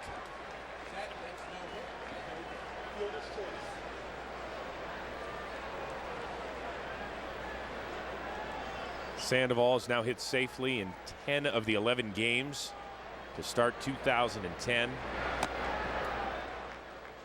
I remember Bruce Bochy telling us last year what a positive vibe this guy brought to the clubhouse. Totally, really changed the dynamic in there. And then you layer it on with veterans like DeRosa and Huff, and you've got the makings of a great clubhouse. Well, that's one thing Bruce Bochy is excited about for this year. A group of good guys. You've got baseball players. You've got a lot of talent as well. You know, the key thing for him is just to, maintain the health. They're not very deep. You know, if you have some of your guys go down, it's not as if you can delve into the minor leagues and bring guys that are ready to compete at a high level right now. Outside of Buster Posey, a catcher, you don't have a lot of position guys that can step right in. The 1-2 pitch to Sandoval. Ball lifted into center.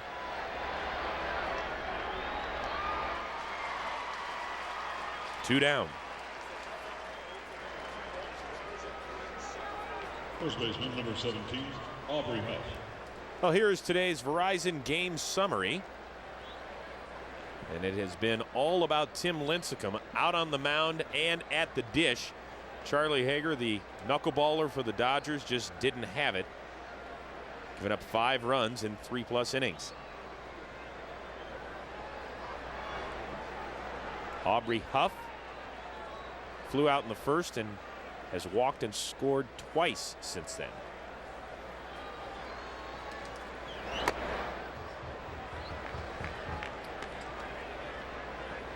Huff's best season back in 2003 with Tampa.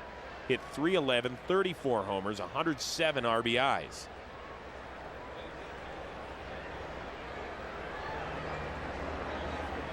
Wasted away a couple years in Baltimore. Then dealt before the deadline to Detroit last year, where he was primarily a pinch hitter, really not used a whole lot by Jim Leyland down the stretch. Hit only a .189 and a little bit over 100 at bats with Detroit. Now the everyday first baseman.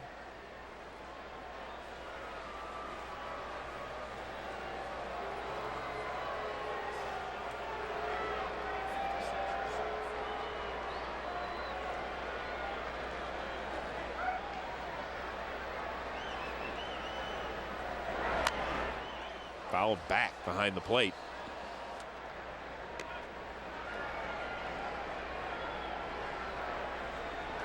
See Lincecum trying to stay cool out on those base paths all day. Think he's got that early lock on player of the game, or you think he's got that locked already? Well, he might have had it before he stepped out there. I think he's really kind of solidified his status in the 4.5 innings since then.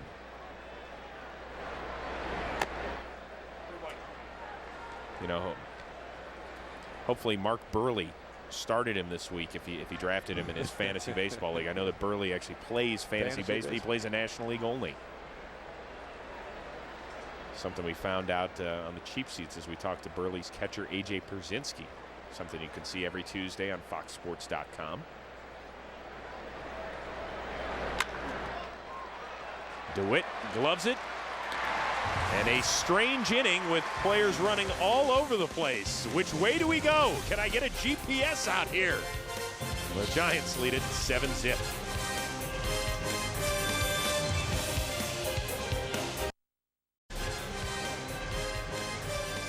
Fox Saturday Baseball is presented by Lowe's. Experience Lowe's.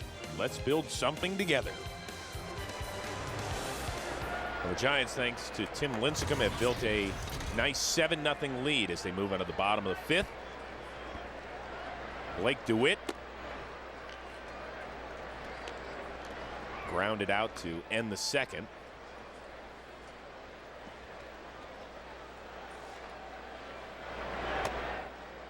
He is ahead on the count 2-0.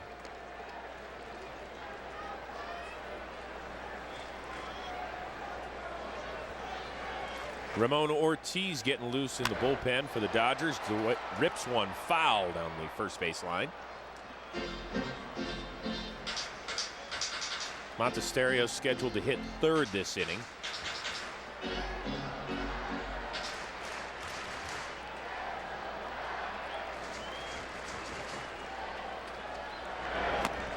You know, Lincecum, one of those guys that you are going to stop. He's what I call a channel stopper.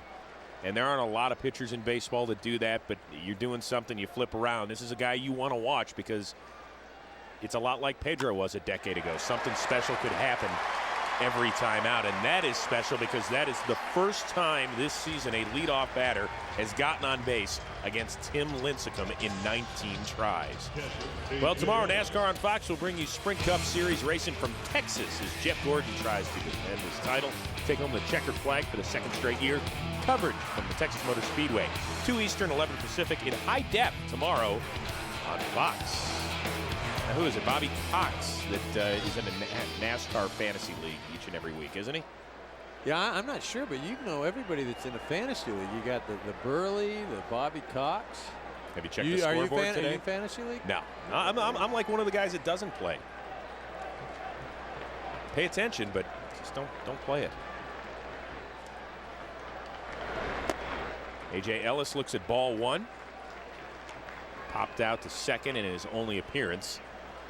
But would you agree with me about Lincecum that he's a guy that every time you see him, you got to sit and kind of admire what you're watching? Well, again, because it just doesn't make a lot of sense. You know, you look at him, and again, 160 pounds, under 6 foot tall, got that long hair, the necklace, and a lot of movement in the windup. But he's entertaining, and one of the best in the game.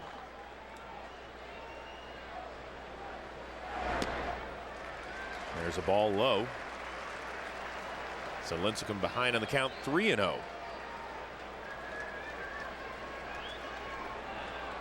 Casey Blake in the on-deck circle to hit for Monasterios. Joe Torre compared Lincecum to Greg Maddux with a much more live fastball, but just in terms of the stature and the way he commands himself out there on the mound. Fair? I think it's fair. Lincecum got more on it, a little more velocity, and I'm not sure about Greg Maddux, 4 pitches, could throw at any time, and as Tommy Lasorda used to say, Maddux could have hit a gnat in the I got you. Gnat in the butt. Second walk of the afternoon given up by Tim Lincecum. He had given up only 1 free pass in his first 14 innings of work this year. Well, and there's something to be said. This is a day game. He's been out on the base paths 3 different times today. Been out there for a prolonged period, one time standing around out there. And you factor all of that in, and it doesn't matter if you have a 7-0 lead or it's 1-0. He's got to have a bit of fatigue. Now the question is the right guy hitting? Casey Blake 0 for 9 with 6 strikeouts all time against Tim Lincecum.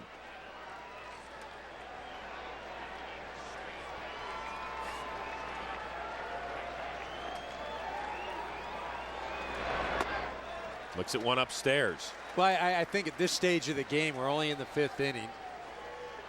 Joe doesn't want to, use up somebody that may be important later on, whether it's a Manny or a Furcal.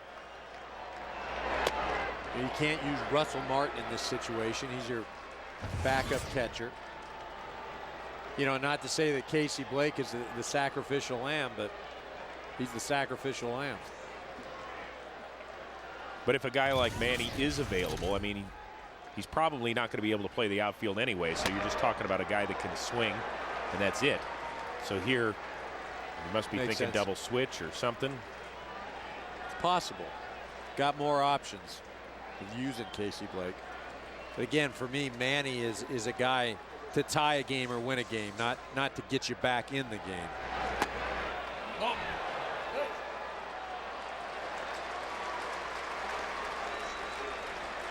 Now, Bruce Bochy wanted that one. And you see Casey Blake offering.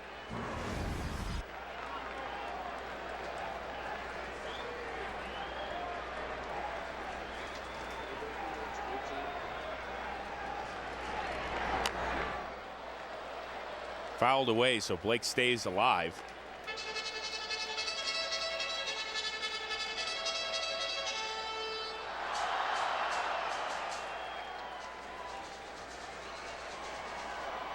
DeWitt at second. He singled to start the frame. A.J. Ellis walked.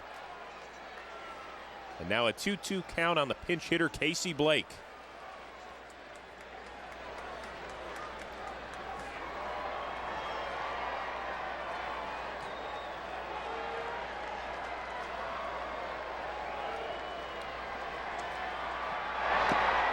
In the dirt, good play by Molina. You see, look at the off speed right there, the splitter. You could see the spreading of the two fingers. That ball just drops.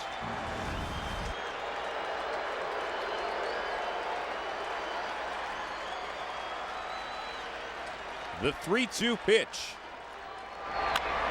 Ball ripped foul down the third baseline.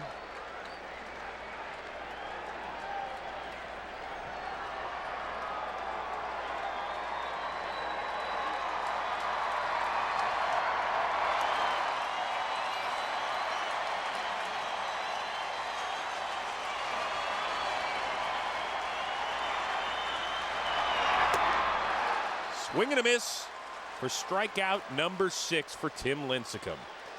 The time right now for a DirecTV game break. For that, we send it to Chris Rose. All right, Chris, thank you. In the Bronx, it's Alex Rodriguez. Dead central, passing Mark McGwire for sole possession of 8th place on the all-time home run list with number 584. Hold on to that one, buddy. It's worth something. 7-3, your final. Only way to watch every baseball game in HD, call 1-800-DirecTV. Chris, back to you. Hey, listen, with me, you don't know who you're talking to most days.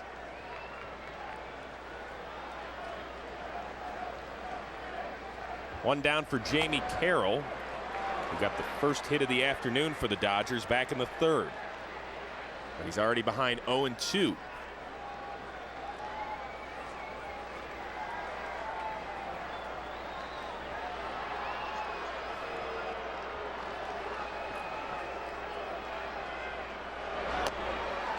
Back-to-back strikeouts for Tim Lincecum. That is just nasty stuff.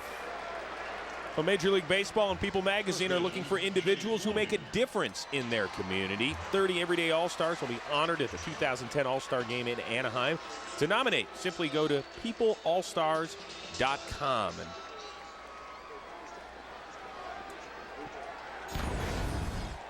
Well, here you see with the grip, that's a splitter, and not a lot Jamie Carroll can do with it. And, you know, look, about 5-6 pitches ago, Tim Lincecum looked like he was in a bit of trouble. Here we are, just one hitter away from getting out of the inning.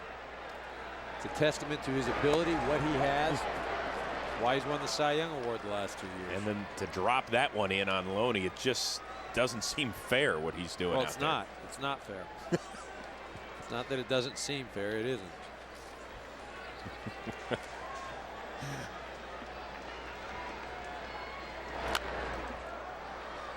And Lincecum ahead 0-2. James Loney. As you can see, it's apparently not the so friendly confines for James Loney. Last year, only one of his 13 homers was hit here at Dodger Stadium.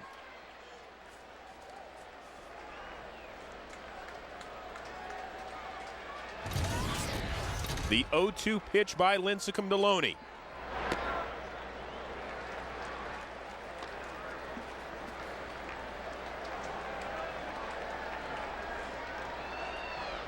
Well, an important at bat, just that you want to get the on deck hitter, Andre Ethier, who has had a bit of success against Lincecum, up to the plate. Ball tapped on a couple of hops to Uribe. Dodgers get the first two on, but don't get anybody home. 7-0 Giants.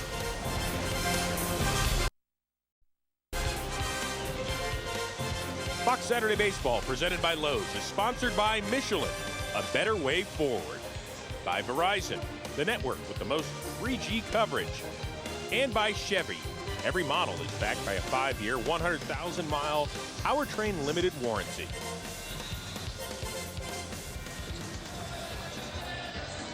Andres Torres to bat for the second time this afternoon. He took over for the injured Mark DeRosa, who in the third, trying to leg this one out. An error by Jamie Carroll in the not-so-sweet slide into second. Might have tweaked a hamstring. Stayed in and played left field in the bottom of the third, but then left after that. So we're getting a report from the Giants. It is a strained hamstring for DeRosa.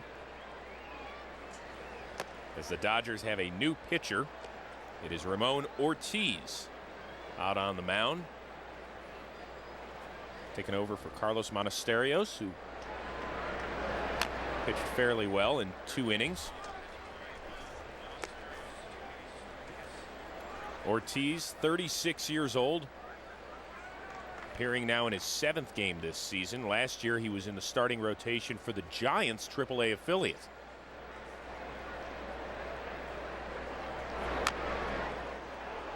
Torres fouls that one right off himself. Yeah, off his leg. That does not feel good right there.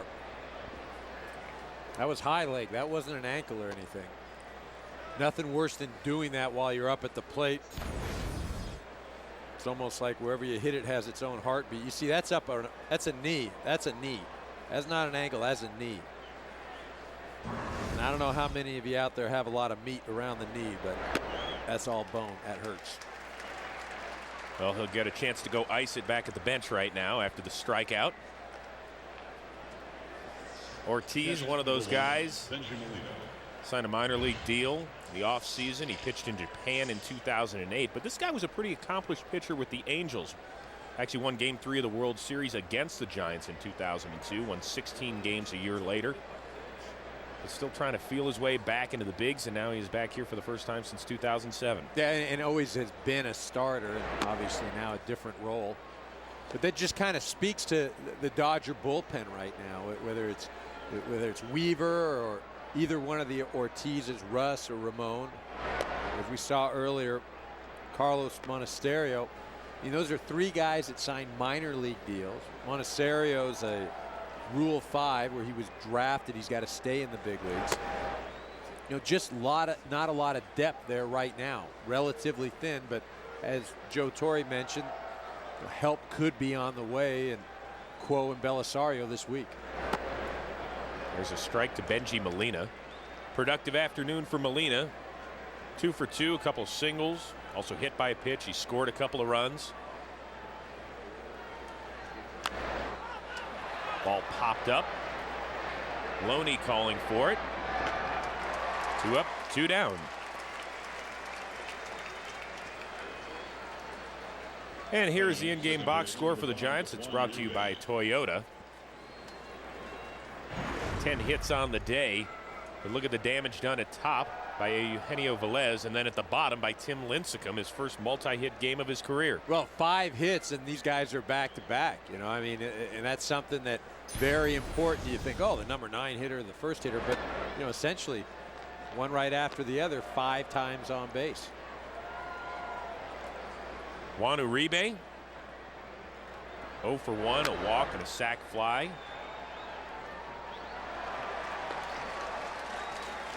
Ortiz, a guy that spent 6 years with the Angels before moving on to Cincinnati, Washington, half a year in Minnesota, Colorado, and now back here pitching with the Los Angeles Dodgers. Well, and also, you know, in 2008, spent a season over in Japan. Tried to make it over there and pitched for the Oryx Blue Wave. Again, as you mentioned, it, you know, pretty darn good pitcher. I remember him facing him. A lot of movement on the fastball, pretty decent slider. Another one of those guys, a lot like Lincecum in terms of physical stature. Little guy, but he could bring it. Yeah, good arm, a lot of whip. And he does a great job for Joe Torre here in the 6th. 3 up and 3 down. The Dodgers are going to try and get something done against the Cy Young winner.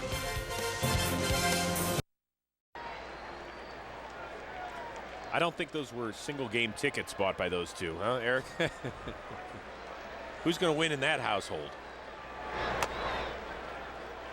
Ethier, Kemp, and Anderson against Tim Lincecum here in the 6th.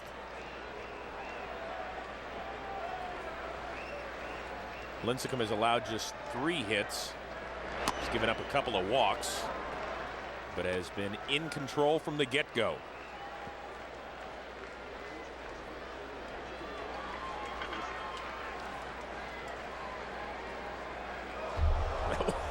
That one Nuke LaLoosh on you. Just missing the Durham Bull in the background. He's got away there.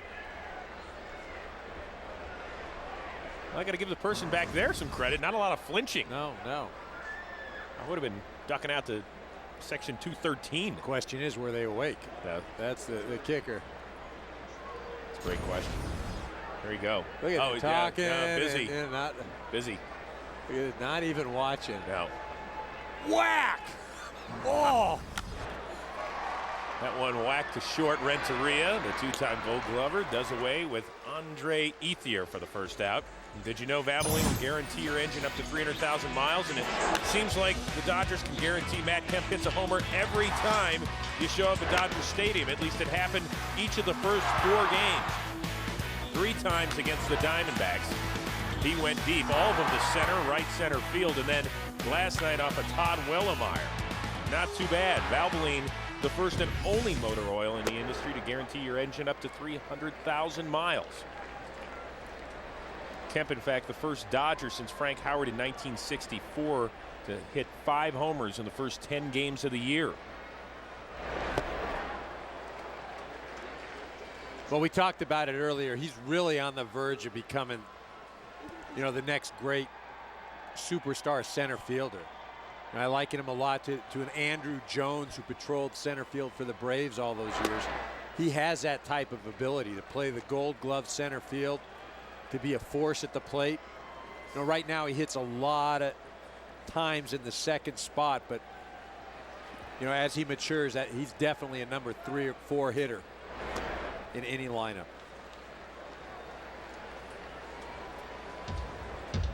Having a rough day against Tim Lincecum, but who isn't? I mean, that's a thing. I think it's funny, a lot of the guys in the Dodger lineup today are not everyday guys. So, hey, I'm getting an opportunity to play. You're facing Lincecum. Here he puts it in play. Renteria with the backhand, the throw, and Kemp is safe.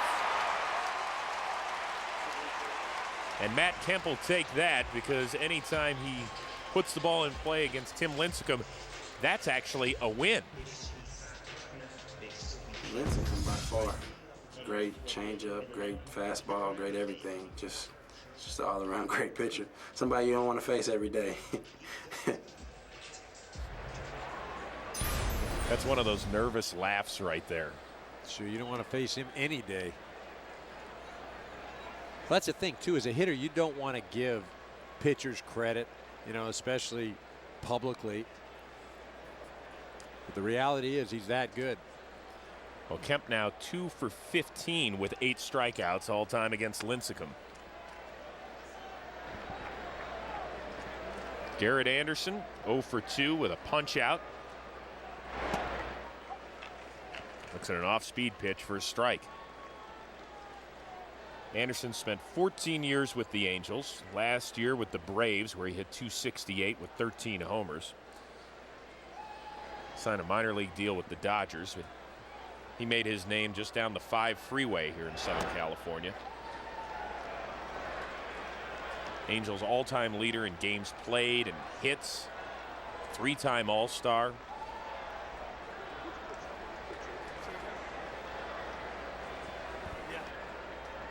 What he does with this ball club, he strengthens it in that he adds depth to this bench.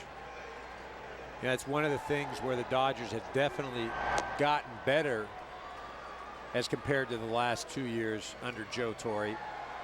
Reed Johnson, this man, Garrett Anderson, Jamie Carroll, Ronnie Belliard. All guys that have experience and have been productive at some point in their career. Ball laced to left. Velez will snag it for out number 2. Well, here's the in-game box score for the Dodgers. It is brought to you by Toyota. Not a lot of hits in that lineup. A lot of offers. And not one extra base hit allowed by Lincecum. Well, and as we talked about, only one time did they get the leadoff hitter on in an inning. It broke Lincecum's string of, what was it, 19 innings? Yeah, it had been the first 18. First 18. Guys. Look, you're not going to win every game. There are games where you're going to have to say, look, if we get a few breaks, we're going to get a shot. This wasn't a great matchup. And I think the game has played out the way a lot of people probably expected. But again, it's a 162-game season. Not going to win them all.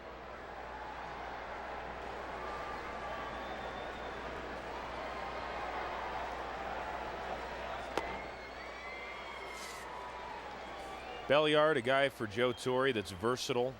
So not only a lot of veteran guys out there, you've got Carroll that can play several positions for him.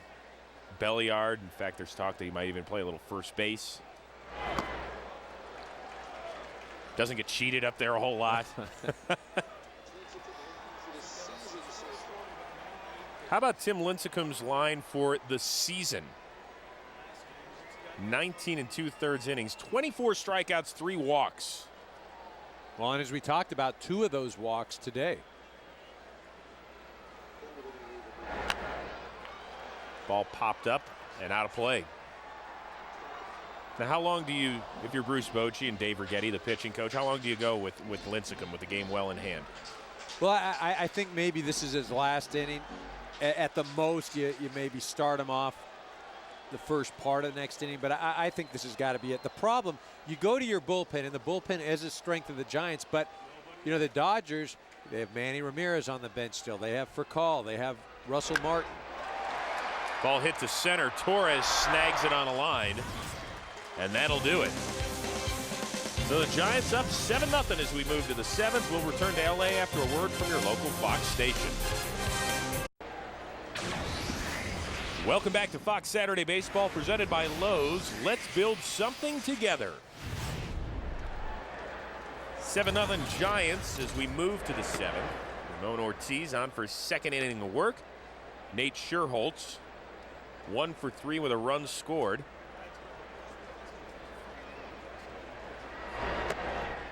And you take a look at the on-deck circle, and here comes Babe Ruth. Tim Lincecum, who in addition to pitching shutout ball through 6, has 3 hits, 3 RBIs as well. Well, do you have a better hitter on the bench no, right I mean, now? Listen, just let him keep going. I mean, if this is a video game, I'm keeping him in. Right. And he does have that extra day of rest. He is working on 5 days rest. Does that factor into the equation at all? No. I think, but in all honesty, it's you want to get one more inning possibly out of Lincecum because, again, the Dodger bench, there's still a lot of guys out there. And while the bullpen for the Giants has been effective, you've got some younger guys down there before you get to Affeldt and Wilson. And we saw last night, the Dodgers had a 7-2 lead, 9-2 lead, I believe. The 10-8 ball game.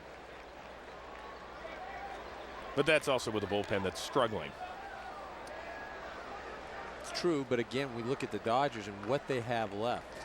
You know, I still with Manny on the bench and Russell and Furcal.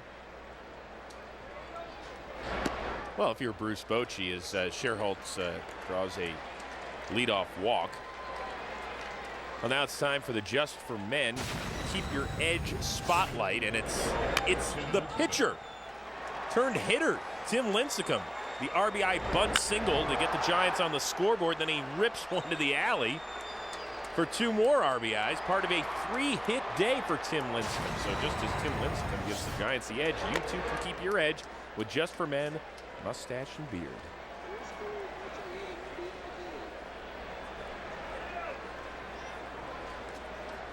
Well, Lincecum with the Giants bench a little depleted maybe over the next few days, and maybe Bruce Bochy can turn to this guy for pinch hitting duties. The way he's doing it today.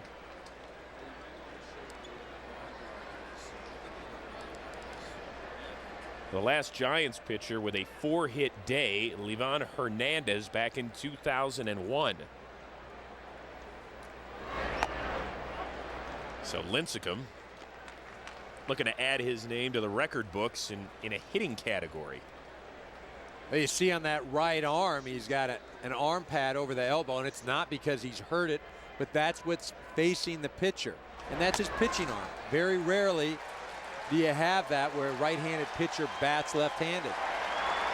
Well, there's the punch out, so Lincecum is not perfect on this day.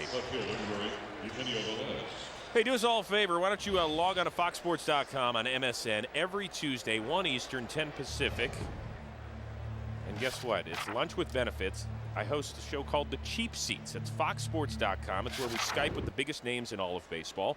This week, CC Sabathia of the Yankees, Torrey Hunter of the Angels. Velez lifts one to center. Kemp back, and he can't make the play. Scherholz races around third. He's going to score, and Velez ends up at second with a double. Nothing cheap about that shot.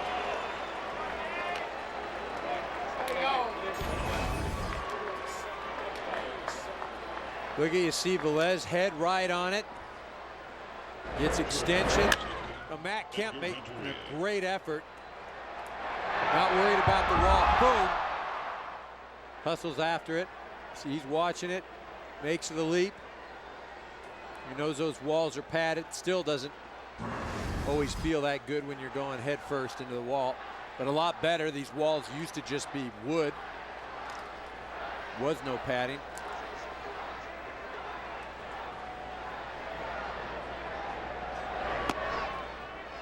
A 3-hit day for Velez, who's been on base 4 times, and now it's Edgar Renteria 1 for 4 with a single back in the first.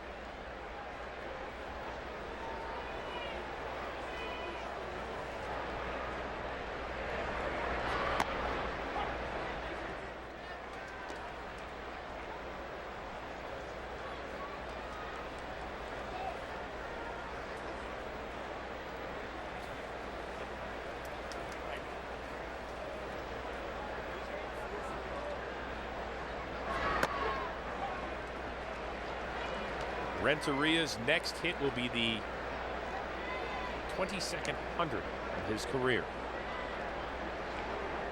5-time All-Star, 6 times he's made the playoffs. Had the winning hit in the 1997 World Series for the Marlins. That ball gets past Ellis. Velez moves on over to third. But you start looking at some of the numbers that a guy like Renteria has compiled over the years. Whether it's out in San Francisco or Detroit or Atlanta, Boston or Florida. This is a solid career. No question. A very consistent player. Guy that's gone out there and played a pretty darn solid shortstop. Will give you some offense as well. Guy that you can rely on.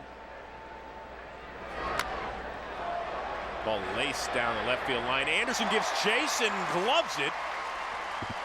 It'll go down in the books as a sac fly as Velez scores, and Giants lead at 9-0, but a great effort by Garrett Anderson on those 37-year-old legs. Well, and that's the second time Edgar Renteria has hit one down the line. Remember the last time that it happened was that quirky play, runners on first and second. And Anderson had it in the glove. Then it came out this time. Wasn't getting out of his glove. A 2 down now for Pablo Sandoval. It's a 1 inside.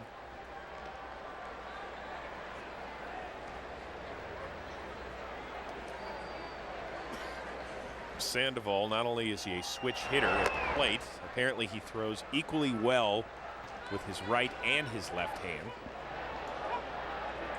Tim Lincecum appears to be shaking hands with his catcher Benji Molina. Maybe he is done as Guillermo Mota is getting loose in the Giants' pen. Well, nice line for him. 6 innings pitch, only 2 walks, 7 strikeouts. And then, of course, the big zeros. No runs, no earned runs. Do we go best pitcher in baseball? Right up there. I go with, after today's performance, the legend just continues to grow. And you must be this tall to grab the top of the dugout. Swing and a miss for Sandoval. But the Giants tack on 2 more. Their Cy Young winner is up 9-0.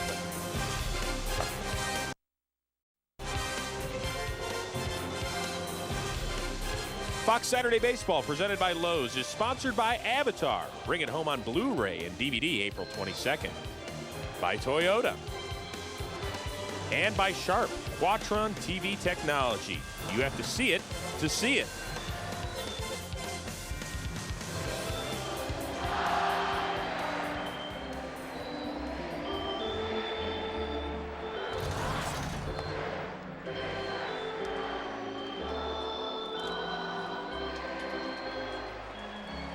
Well, it's Tim Lincecum singing a happy tune this afternoon at Dodger Stadium. He is done after 6 innings of work, replaced by the former Dodger, Guillermo Mota, on for the 5th time this season, and he's been spectacular out of the bullpen so far. Well, he really has, and he's filled many roles. He's been a closer at a certain point in his career. He was a setup man for a few years when Eric Gagne was closing out games for the Los Angeles Dodgers. But he's a veteran guy, has an excellent arm, is very durable. You know, a nice addition to this already strong pitching staff of the San Francisco Giants. Mota, 36 years old. Last year, called this his home park. He went 3-4, a 3.44 ERA in 61 games for Joe Torre out of the pen. It was his second stint in Dodger blue. Originally an undrafted free agent back in 1990 with the New York Mets.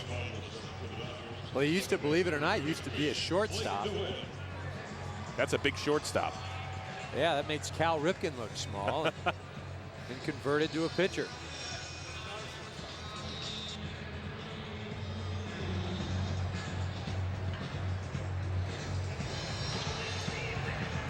Blake DeWitt to get the first hacks at his former teammate. DeWitt singled to lead off the 5th, becoming the first player this year to lead off an inning and get on base against Tim Lincecum. He was stranded at second. Mota starts him off with a fastball strike.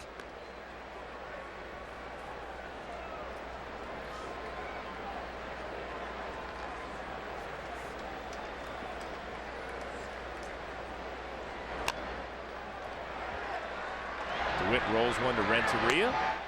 Gloves and throws, and there's one down.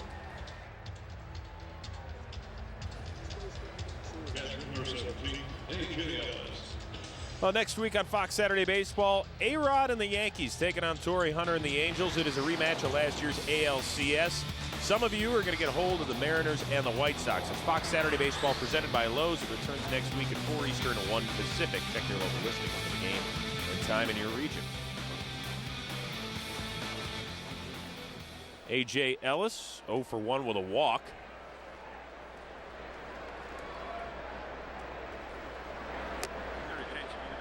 And he looks at a ball. Tough day for Ellis, who spent the first 3+ innings trying to chase down Charlie Hager's knuckleball.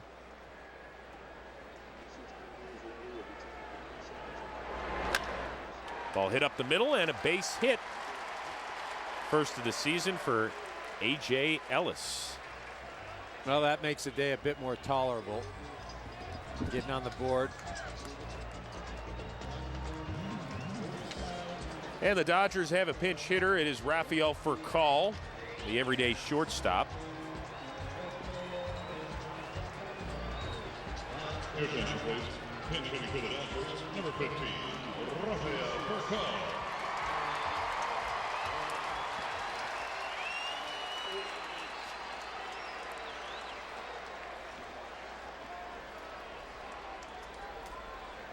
Furcal off to a very solid 2010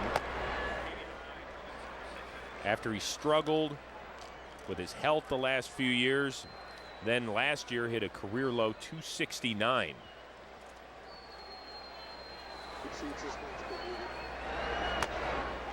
Looks at a strike that paints the corner. Well, we saw Ramon Ortiz earlier. This is Russ Ortiz, former Giant, in the Dodger pen.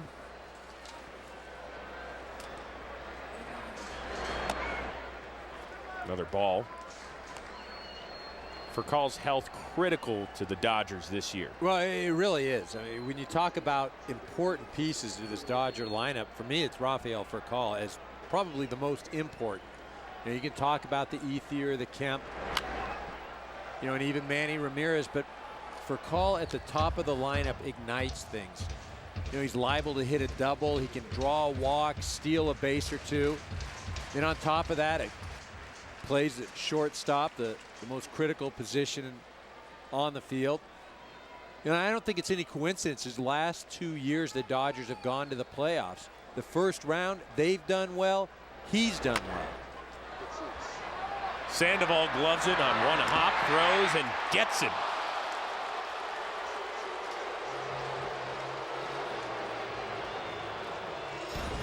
How about the Kung Fu Panda?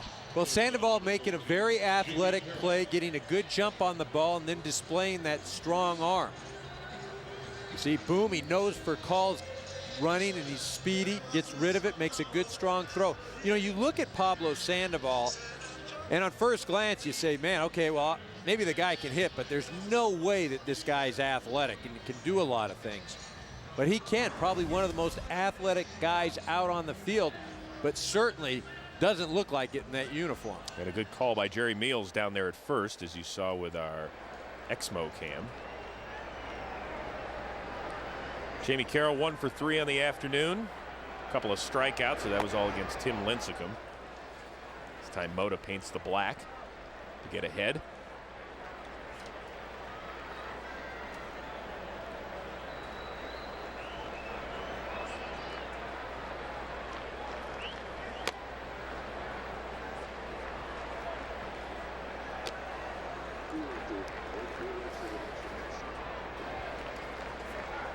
Final game of the 3-game set tomorrow afternoon. Barry Zito going for the Giants. Clayton Kershaw for the Dodgers. Kershaw is the guy that many people kind of point to and say if there's going to be one of those 5 starters that's going to make a jump, it's most likely going to be him. Well, it's because he's got the highest ceiling. You know, left-hander, great fastball, excellent curveball. But remember, he's young, inexperienced, and you know, although he has the potential, you know, it doesn't mean that he's got the experience. The ability's there, but the bottom line is he's got to log innings. And to put those expectations because of his physical ability, it's unrealistic. You know, in time, he will be a #1, no question about it. Whether or not that's this year or next year or the following, you know, that's the big question mark.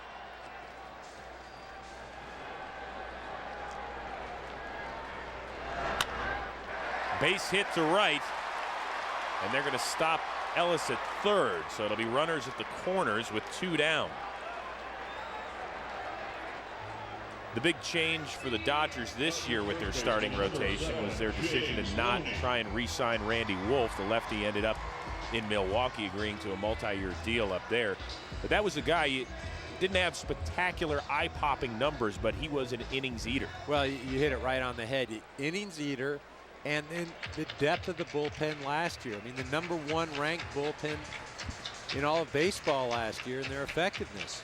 So then when you don't have the starters or they're not going as deep, plus you're already thin in the bullpen as they are this year, the bullpen gets exposed. In the meantime, the Giants, they can just run out arm after arm in that bullpen, and then you shut it down with Brian Wilson, who in my opinion is a guy that is really an undervalued closer. I mean, you don't even hear his name brought up as Carroll swipes second without a throw.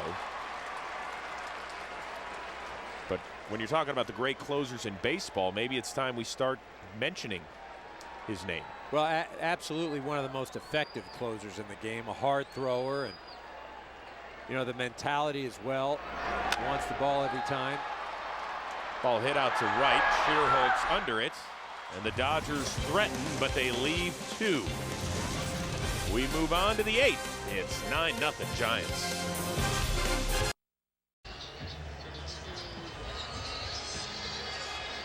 Well, the Dodgers have their 4th pitcher of the afternoon. It is Russ Ortiz, the former San Francisco Giant, 35-year-old right-hander. Born here in Los Angeles. Grew up in the San Fernando Valley, making his 6th appearance. Not exactly eye-popping numbers there. Start off by facing Huff, then Torres and Molina in the 8th.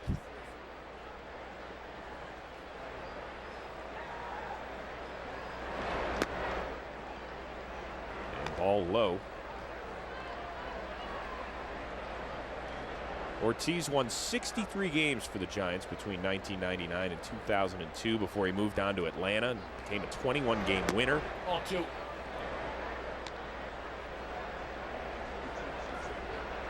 Reed Johnson, the new right fielder, replacing Andre Ethier.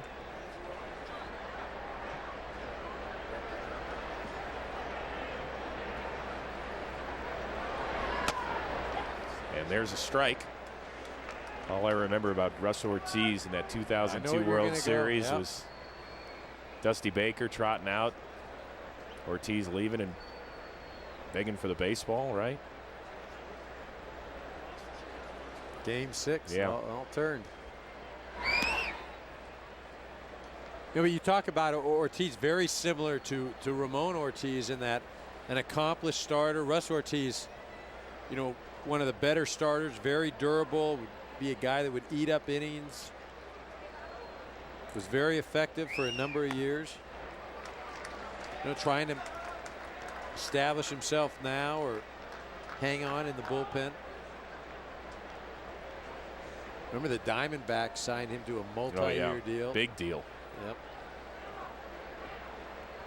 Well, he won those 21 games in Atlanta that one year, and since 2003, he's won a total of 25 games. There's a base hit for Huff. Well, it was a tough day for Charlie Hager, the knuckleballer who got the start, went only 3+ innings for the Dodgers. But he was good enough to help us out with this week's edition of The Cheap Seats, which you can see on foxsports.com, coming your way this Tuesday, 1 Eastern, 10 Pacific. He actually showed me how to throw a knuckleball, so he showed me the grip and everything else, and then I took on this challenge. No idea why I'm about to do this, but I'm about to catch a professional knuckleball. Well, this is what it's going to look like on Tuesday. What do you think? You think I'm going to snag that? Well, if it's that high one that he was throwing today, I think you got a chance. I got to a catch chance. it. But if it was that one he was throwing in Florida, I'm guessing there's going to be a bruise somewhere on your body. So once again, that is The Cheap Seats, Tuesday, 1 Eastern, foxsports.com. In addition to that little segment, CC Sabathia and Torrey Hunter will join us as well, as we'll Skype with them.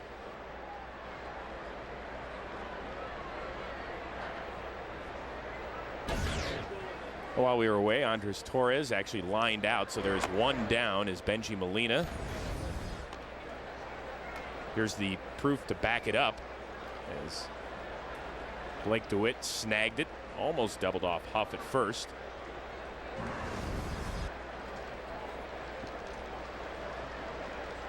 That'll teach me to sell my show. I was going to ask you where you got that shirt. It's been a tough laundry day in the Rose household lately. A tough one. Been on the road a lot, Productive day for Benji Molina with a couple of hits, couple runs scored. Catching shutout baseball.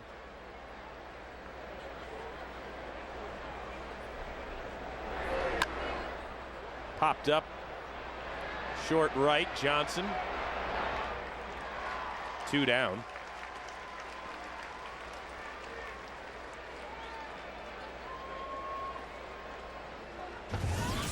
Second baseman. Now, once again, if you're just joining us, Charlie Hager worked 3+ innings. Got tagged by the Giants. Well, he just didn't have it. The knuckleball was not moving, didn't have any real location, was falling behind. And, those first couple innings, he was on a tightrope each inning. Ball grounded to Carroll, goes the short way. So now the Dodgers down 9-0, looking for a little offensive life. Fox Saturday Baseball is sponsored by DirecTV, ranked #1 in customer satisfaction 4 years running. By Lexus, the only luxury car maker with 4 hybrid models. And by Sears Blue Lawn and Garden Crew.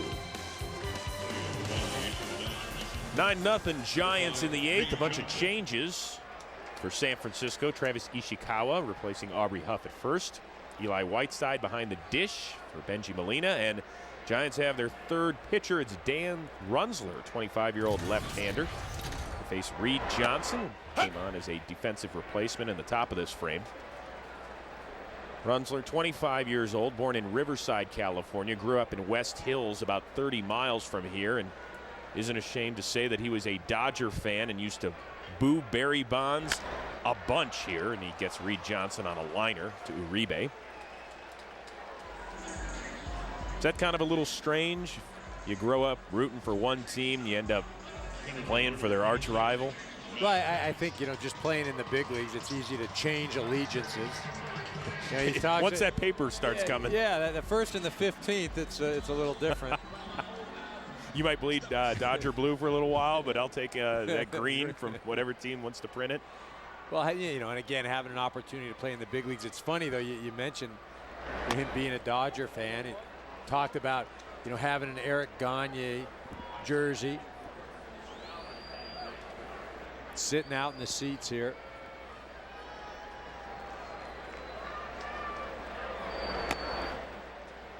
Tough day for Matt Kemp against Tim Lincecum. Yes, he did beat out an infield single back in the 6th, but struck out back in the 1st and 4th. And barring a major comeback, his last chance to homer in his 5th straight home game to start the year. I was kidding him before the game. I said, you continue this, people are just going to start to expect it. He just kind of laughed, and you'd like the run that he's on right now. And, any player will tell you when you're hot, you want to get as many at-bats as possible. Well, there's another liner. That one to Renteria for out number 2. And hurry in to get your free Scott's MLB Fan Guide, available exclusively at Lowe's.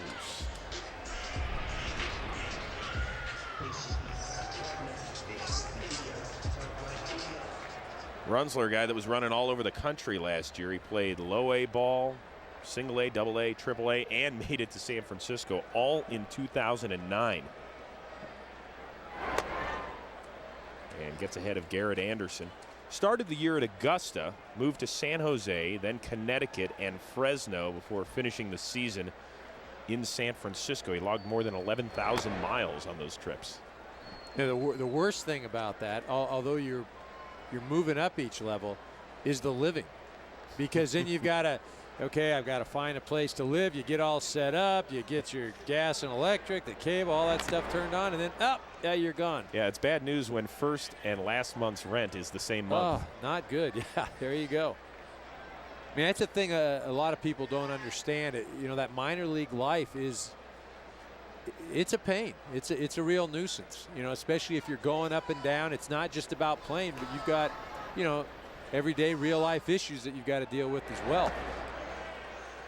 Swing and a miss, and Dan Runzler makes quick work of the Dodgers. It's 9-0 as we head to the 9th. Over here, I'll take that. The 5th Dodger pitcher of the afternoon is a guy that got to get straightened out. It is left-hander George Sherrill, who turns 33 on Monday. This is a guy who was nails last year after coming over in a midseason trade from the Orioles. But this year it has been a disaster. He has given up 6 earned runs and a little bit over 3 innings work. Nate Scherholtz, the first to greet him. And Sherrill was a guy you gave the ball to last year if you were Joe Torre in the 8th inning, and he got it right to Broxton. Gave up just 2 earned runs in all his work. Well, it's funny, too. Last year, Broxton ran into a bit of trouble, and a lot of people here publicly, not within the organization, but fans were calling for George Sherrill to be the closer. That's how good he was last year. Ball flared out to center, and Kemp squeezes it. Time right now for a DirecTV game break. For that one, we take you to Cleveland, Ohio. Drive down 2-1, but not anymore. As Drupal Cabrera, his first homer of the year, coming off Jake Peavy, who gets very googly. Then later in the frame, it is Shin-Soo Choo going the right way, which in this case is left center. Grady Sizemore scores what would be the game-winning run, and the Tribe takes it 3-2. Remember, the only way to watch every baseball game in HD, call 1-800-DirecTV. That's a guy right there, Shin-Soo Choo, that does not get a lot of national recognition. Well, not if you say his name like that. Yeah, I mean, well, see, there you go. Let's hear it again. It's Shin-Soo Choo. It is a tough one. It's not an easy one. I will give you that. It is, but he is one of the better ball players that out people there. don't know. Gets no recognition. Well, when you're playing in front of 8,000 like they had there today, it's Everybody was across Oh, the they were street at the Cavs watching game. the Cavs game. Yeah. So Travis Ishikawa stepping in against George Sherrill and looking at an off-speed pitch for a strike. But getting back to Sherrill, this is a guy, when you're talking about bringing people into the bullpen, and they're going to make some changes with Quo and Belisario eventually, get back the real George Sherrill. That will help them. Well, it will, and he's a guy that, you know, can come in, and it doesn't matter lefty or righty. You can use him on back-to-back days. You know, when Quo comes back, Quo is not going to be a guy that Torrey uses on back-to-back days. See this breaking ball here? You know, Quo, because of his medical history, you know, he'll be a guy that will give you one inning and he'll have to sit a day. But Sherrill is. He's a key component to this bullpen. You know, and he has to right himself. Eugenio Velez, 3-hit afternoon. Good day for that guy. Giant lid, LeBron jersey. Where's the headband? And the sweet suede shoes, too, to boot. He's dressed to the nines. I'm guessing he flew right out from Cleveland. I've taken that flight. Stay here. Ground ball to Carroll. And if there is a positive note, it is this, a 1-2-3 inning for George Sherrill. We'll move to the bottom of the ninth. Right, LeBron? This copyrighted telecast is presented by the authority of the Office of the Commissioner of Baseball and may not be reproduced or retransmitted in any form. And the accounts and descriptions of this game may not be disseminated without express written consent. Welcome back to Fox Saturday Baseball, presented by Lowe's. Let's build something together. Bottom of the ninth for the Dodgers. And they're facing a new pitcher. Brandon Metters is on for the second straight day. And just like George Sherrill seemed to write some things in the top of this frame, Bruce Bochy would like to see Metters do the same here.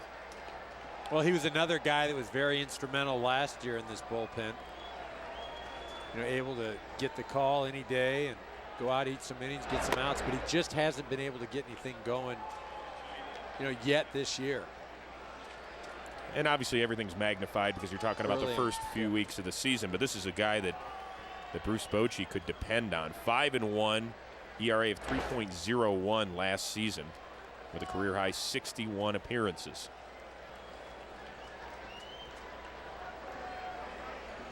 See Aaron Rowan right there, chewing on something.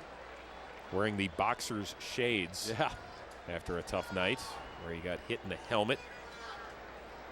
Suffered a mild concussion, small fractures in that left cheekbone, and he was being reevaluated today by a specialist. Well, that's right. That's why I say chewing on something, and if the cheekbones. But it's a right side chew. Well, maybe it's a left. Oh, I don't know. If both, you know, everything's moving there. He's ambidextrous when it comes to chewing. That looks chipmunk-like. There's a lot of jaw movement. Is that what it's come down to now? Breaking down the way an injured guy is chewing? I'm here for that hard-hitting analysis. Lucky I don't have the Exmo on him right now. Right.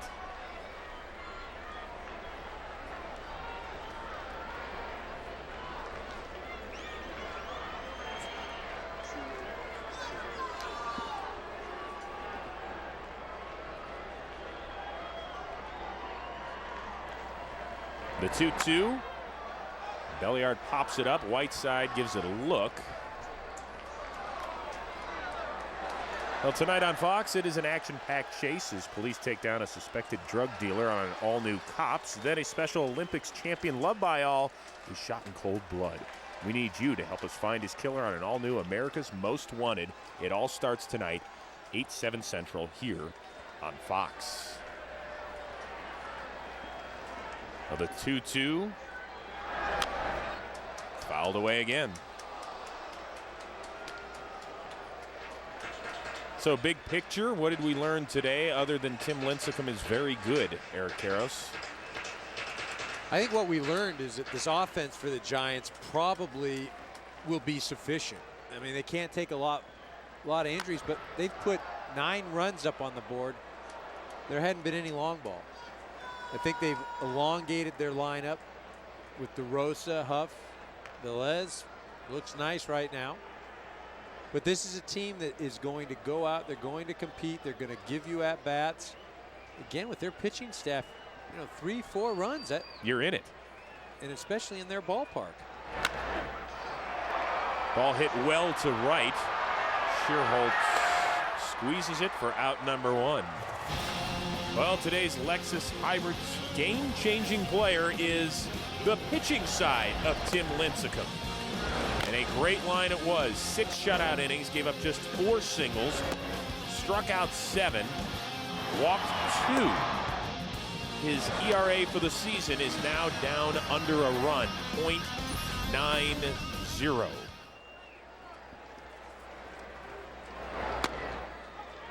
Blake DeWitt looks at a strike. DeWitt 1 for 3 with a single back in the 5th.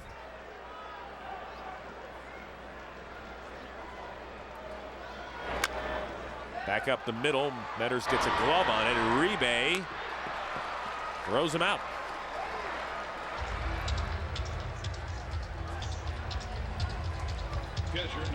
Well, Tim Lincecum gets an A, and not seen on that graphic is what he did in the batter's box. His first multi-hit game, he had 3 hits, 3 RBIs. But even if he goes 0 for 5 at the dish, Bruce Bochy will take that stat line any day. Just dominant this early part of the season. And that's what you need when you get to the postseason. You need that number 1, that number 2 guy. You're not going to get through the postseason with just offense. You're not going to get through the postseason with a bunch of number 3 or 4 guys in your rotation. You need that dominant 1-2 guy. And the Giants have that. A.J. Ellis 1 for 2 on the afternoon. His first hit of the season back in the 7th.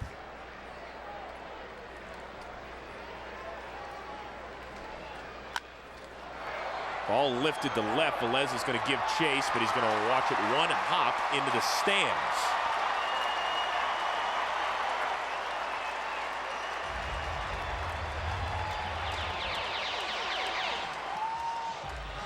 It is the first extra base hit of the day for the Dodgers, and it comes with 2 outs in the 9th. Well, A.J. having a tough day early on, but up at the plate today, not too bad. A couple of base hits, a fastball in, and he's still battling up there. Very easy to give away at-bats in a 9-0 game and 9th inning. Well, now it is Russell Martin who is hoping to get the whole day off. So although the Dodgers love that A.J. Ellis gets that hit, it means that Russell Martin actually has to strap it on and go, because the only other guy they've got down there is Manny Ramirez, and he tweaked a calf injury. So what are you going to do if you're Joe Torre? You got to send somebody up there to hit for the pitch. Well, and I can tell you, on deck in that situation, Russell's rooting for his teammate. There's no question about that. But there's also a little bit of him that wouldn't be so bad or feel so bad if A.J. just lined out, call it a game, and we take it back to the clubhouse. Because that's tough. You're sitting around all day. There's no adrenaline at this point, because it's not as if your at bat is going to make the difference, win or lose in this ball game. And now it's, I got to go up to the plate. I got to, this is not a day off. Day off thing now just went out the window. Well, Martin's a guy that has caught more innings than any big league catcher over the last 3 seasons. And this week, especially with the length of the games the Dodgers played in that series against Arizona. One of them that went almost 5 hours and 11 innings. This guy could use a little nap time. The 1-2. And with that being said, there is a base hit, and Ellis is going to be held at third by Larry Bowa. Well, now Russell's feeling a lot better. Like, look, you know what? If I'm gonna have to go up there, might as well get a hit. Now he's saying, oh, that's all right, Joe, no big deal. But I'll guarantee you, when Joe told him to go up there, probably under his breath, he's going, you gotta be kidding me, man. Then there's somebody else down here. Where's Manny?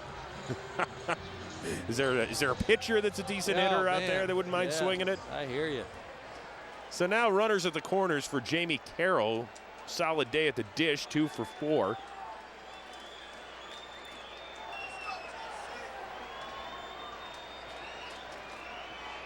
And Martin is going to take second base on catcher's indifference. Well, there's Manny. Left the game very early last night with a sore calf.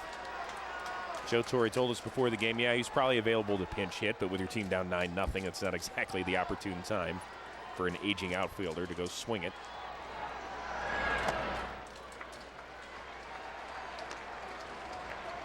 The Giants and Brandon Metters trying to slam down their third shutout in the first 11 games of the season. They led the big leagues with 18 shutouts a year ago.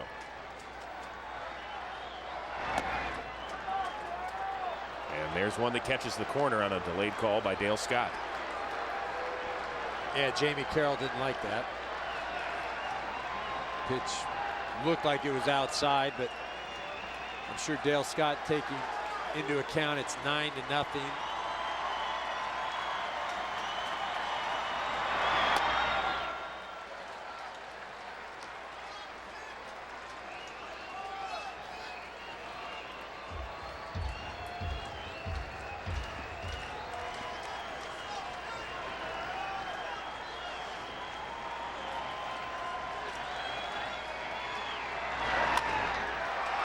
Ball lifted to left. Velez squeezes it, and the Giants have their third shutout of the season. 9-0 the final. We'll be back to wrap things up from Los Angeles right after these messages and a word from your local Fox station. Tim Lincecum improves to 3-0 as the Giants blank the Dodgers 9-0. Well, tomorrow NASCAR on Fox heads to the Texas Motor Speedway for Sprint Cup Series racing. Coverage begins at 2 Eastern, 11 a.m. Pacific. And next week on Fox Saturday Baseball, the Yanks take on the Angels in an ALCS rematch, or the Mariners face the White Sox. That's next Saturday at 4 p.m. Eastern, 1 Pacific. Promotional consideration paid for by the following.